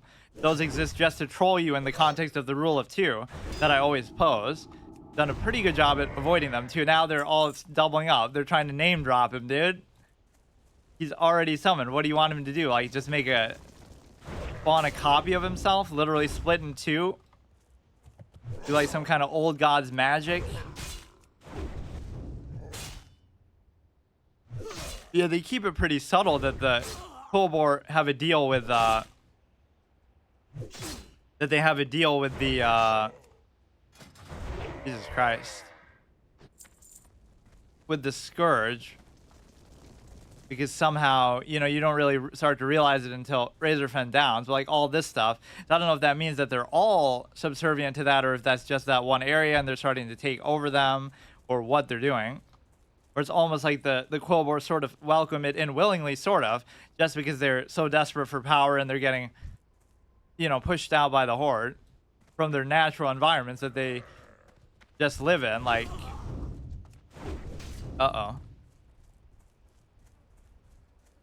what we would be looking for here is basically the idea that we don't have a potion, so that's trouble. Yeah, what a surprise that those would almost kill me, but even then I was going into it sort of expecting that. That one we took care of. What is even here? We just want the chest. Oh yeah, like 2 of these will come at you at once from each direction. He's not going to be tied to the chest or anything, so that was just incidental. It almost seemed like it was somebody behind there that was doing it. Let me guess, we won't even have any room. It could give me a one-hander for my offhand to make up for what we lost too. Silver bars, this. I mean, as much as I'm complaining about food, I can just eat that anytime I want. That's kind of a good way to do it too. You're not keeping food just to keep it. Or there's even some spoilage condition that I said, like food doesn't last till the next episode, or at least that was for the pet's sake, but even for our sake. So food won't last in the sense that if you have like a stack of it at the end of an episode, then when you come back, you can no longer use it. Where the hell is he going? He's as aimless and clownish as me. Look at that. I was just doing that to get away from him. What the hell is that movement pattern? We think very alike. I found my kindred spirit in WoW. The Kyoko of WoW. So here's the keg. I don't really understand what that's all about, but we basically cleared out mostly every camp. And so the only other thing left to see is the chest. Certainly the silver bars make those actually kind of worth it, just because... Wait, didn't we have more though? We just picked up some before. Where are they? Oh, here. A lot of these recipes that I'd like to learn, I've kind of neglected professions a bit. Jesus, these guys just clown around the whole time. There's no reason to even kill these, so yeah, we're literally just farming up to level 21 because of how disappointing this is with, that would have been our first tin ore too if we... Very weird to see them grouped up like that. So that would almost mean that you can only get one of those. You would have to choose. Plot choice. Which mine do you choose to take? What the fuck? Rock land. Look how many random named NPCs there are. We fought like 5 rare spawns here. Get a random elite. Yeah, we'd have the balls to take it on if we had our pet, except I still definitely wouldn't. Especially when he's got sort of pets of his own, you could say. And the way they just kind of wander around is what makes them so scary too. Nice little line of sight there.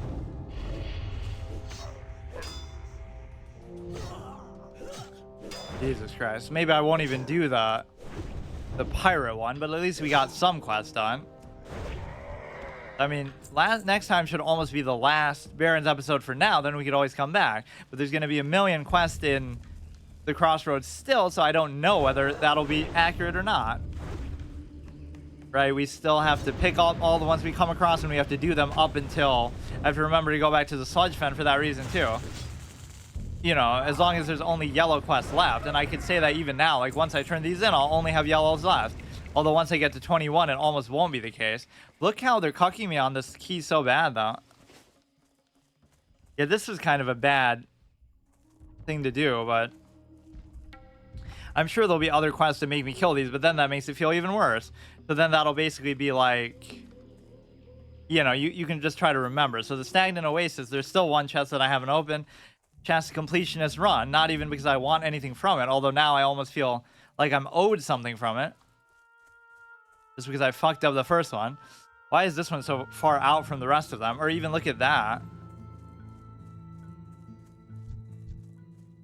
These are much lower level too, so this almost doesn't have anything to do with those. But yeah, maybe the lower level ones have a higher chance to drop them, or at least now I won't be getting experience from them, so I don't feel as bad. So you could get away with farming this way. You're gonna get some random BOE blue drop or something that'll carry your whole run, and it will be like you farmed for it. At least from my experience, I've gotten a better drop rate from them, from the lower level ones.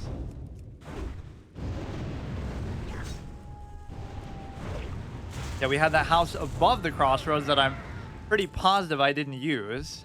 Or maybe I did now. See, that's the problem. I can't remember. I don't think I did. I don't think I even noticed it was there. I have to keep track of all the beds that I've used so far in the zone. Or even if I didn't, I'll count that as actually using the crossroads itself, even though I theoretically wouldn't be allowed to do that either. Come on, just one more key for the road. That's all I want. Yeah, this might have been like a trapless episode. Just somehow got too lazy with doing that. That's like a mine or something. Yeah, we'll definitely go to Ratchet next time. We'll do the little pirate thing, and then if we turn all these in, we should be able to pick up a whole bunch of stuff in the crossroads itself. Okay, fine. We'll do a few more. I barely even noticed the experience bar the whole run. That shows you, like, we're not doing it for... That's why when people say, oh, these things can be grindy, if you're focused on so many other things, you're not really even worried about that, right? You're just exploring, you're just doing stuff. The thing that feels grindy here is just us farming for the stupid key, but it'll be the last chance. We'll take out a few more of these. Don't really want to mess with those still. I'm more scared of those than even higher level ones, than even the named ones, than even the rare spawns, just because they come with something extra. And obviously the movement patterns are bullshit, like how he's even going up the slope there. Even between all the chests, they didn't really have a very strong chance of dropping the keys either. Makes it feel like I've just exhausted all the ones from the world. Very stupid to just stand in that, but it's okay. It is sort of a self-defeating thing. You would have to out of range him, because otherwise he could just keep casting at you. Like, you'll stand out of the cloud, like, oh yeah, I'm out of the cloud, but then they're just spamming the spells at you anyway. And of course, you're not a ranged class, so you can't do anything about it. Or even this is a bit of a mistake, but we get some value out of the ratio, I guess, just because, you know, we're low health deliberately. We even burned the cloth because we were so... Okay, this should pretty much be enough to level us. So this will be like maybe the last two that we go for. We could even use our little deterrents. I don't like how close they are to each other. They're not going to basically spam spells at you, though, these guys. Yeah, it's just disappointing to me that Mongoose Bite isn't doing what I was expecting it to. I was even saying, oh, that should be doing more. I guess I just didn't realize exactly how it worked, but... Almost makes me want to just keep food on me, but the way you should do it normally is just take all the meat that you're getting and sort of just, you know, sort of use it to cook and just keep that on you instead of selling it or something. Although we are sort of strapped for cash too, not the least of which because of that whole alcoholic phase that, you know, we went under. That was a good sort of way to create a penalty from it, at least. Okay. This will be a very hard rule that we follow. We even followed the other one pretty well. So can we clutch it this time too? Where I said, like, oh, I'll go until I get the last centaur bracer. And as soon as I got the last one, I got the key at the same time. Unfortunately, now we don't even have room for it. We can do that. Yeah, I'm pretty positive I didn't use the one above the barrens, but now or above the crossroads. Jesus Christ, I can't stop saying that. But that's going to go down as one of the dumbest moments in the playthrough that I almost died twice too, but never mind that. We'll make a cheating death compilation. The cheat death is a power only one has achieved, and it's me, obviously. But basically, tailoring like that, you can just sell, I guess. But no, basically, you'd be in a position where I have to keep track of like all these beds that I use. Like we rested there once, we rested there once. But I don't think I used the one above it. I don't see how I wouldn't have though. Because I guess I never went that close to the crossroads without then just resting at the other house. This is like a guards barrack. Yeah, that could invalidate the whole run if I don't do that. That's kind of a good RP condition. Like, it's like a saved location. You have to like rest at a campfire or something.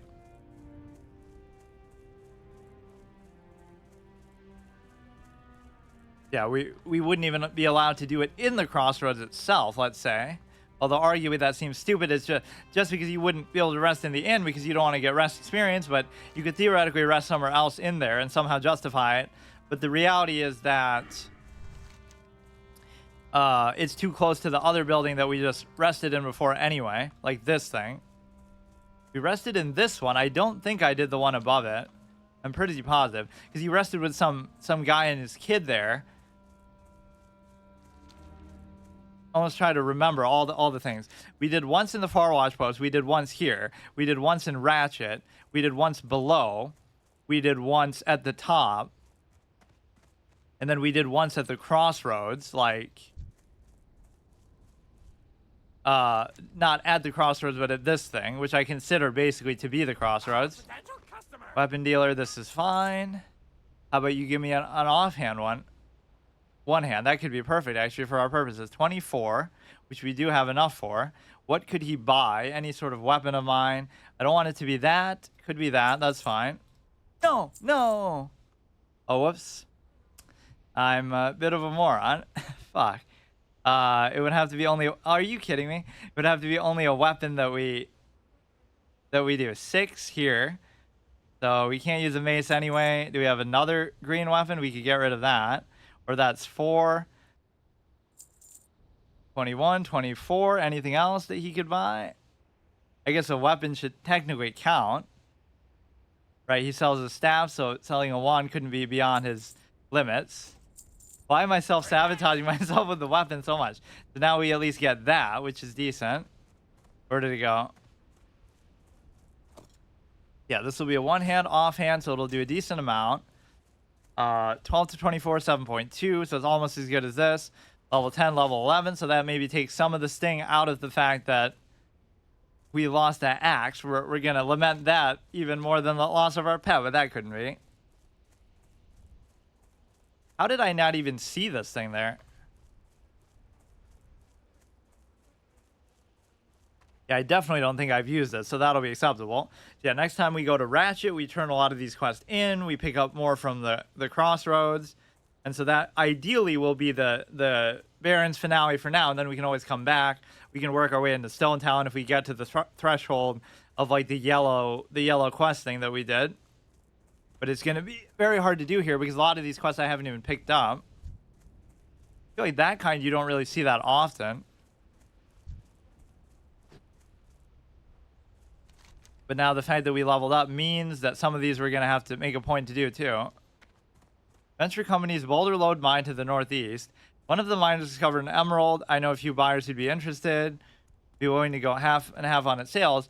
But again, how are you going to do that? Because there were like level 18s and 20s in there. I don't know if I'll be able to handle that still.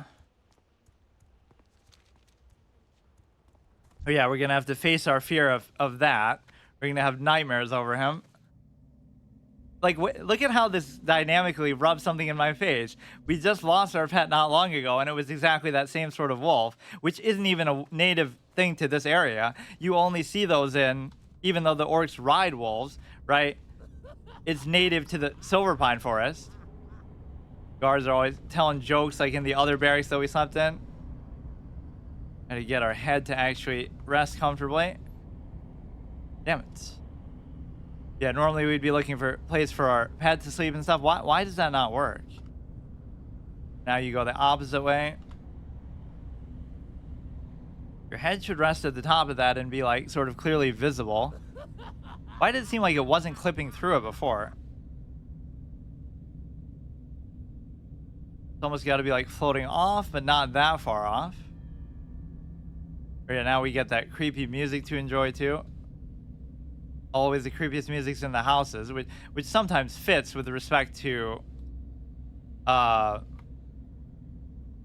you know, like the Goldshire kids and stuff, but that's not always just like a regular random house like this, or I guess they don't expect you to be in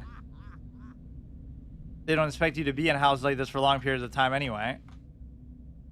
Like, it doesn't play in inns necessarily. Makes it seem like somebody's just gonna kill me in my sleep as we're hearing this guy laugh all night to keep us up. Oh yeah, that's kind of like the perfect position.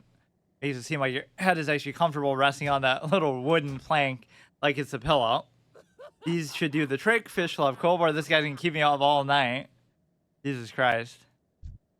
That guy should be pissed about it too, but look how badly he's clipping through that. That was such a clown moment. But we do learn basically how the art of dual wielding now for real. That's our first time using something in the offhand besides that stupid frog. We came very close to dying multiple times, but that's just an episode average. We're totally doing it on purpose. And then just for some drama. We're certainly looking for adventure is my style. And then what else? We missed that stupid axe, which was a big mistake. There's still that one chest at the stagnant oasis that if I happen to have to kill centaur, I'll just remember that that's the one we didn't get. Like, there should almost be a rule that I can't get the same one twice.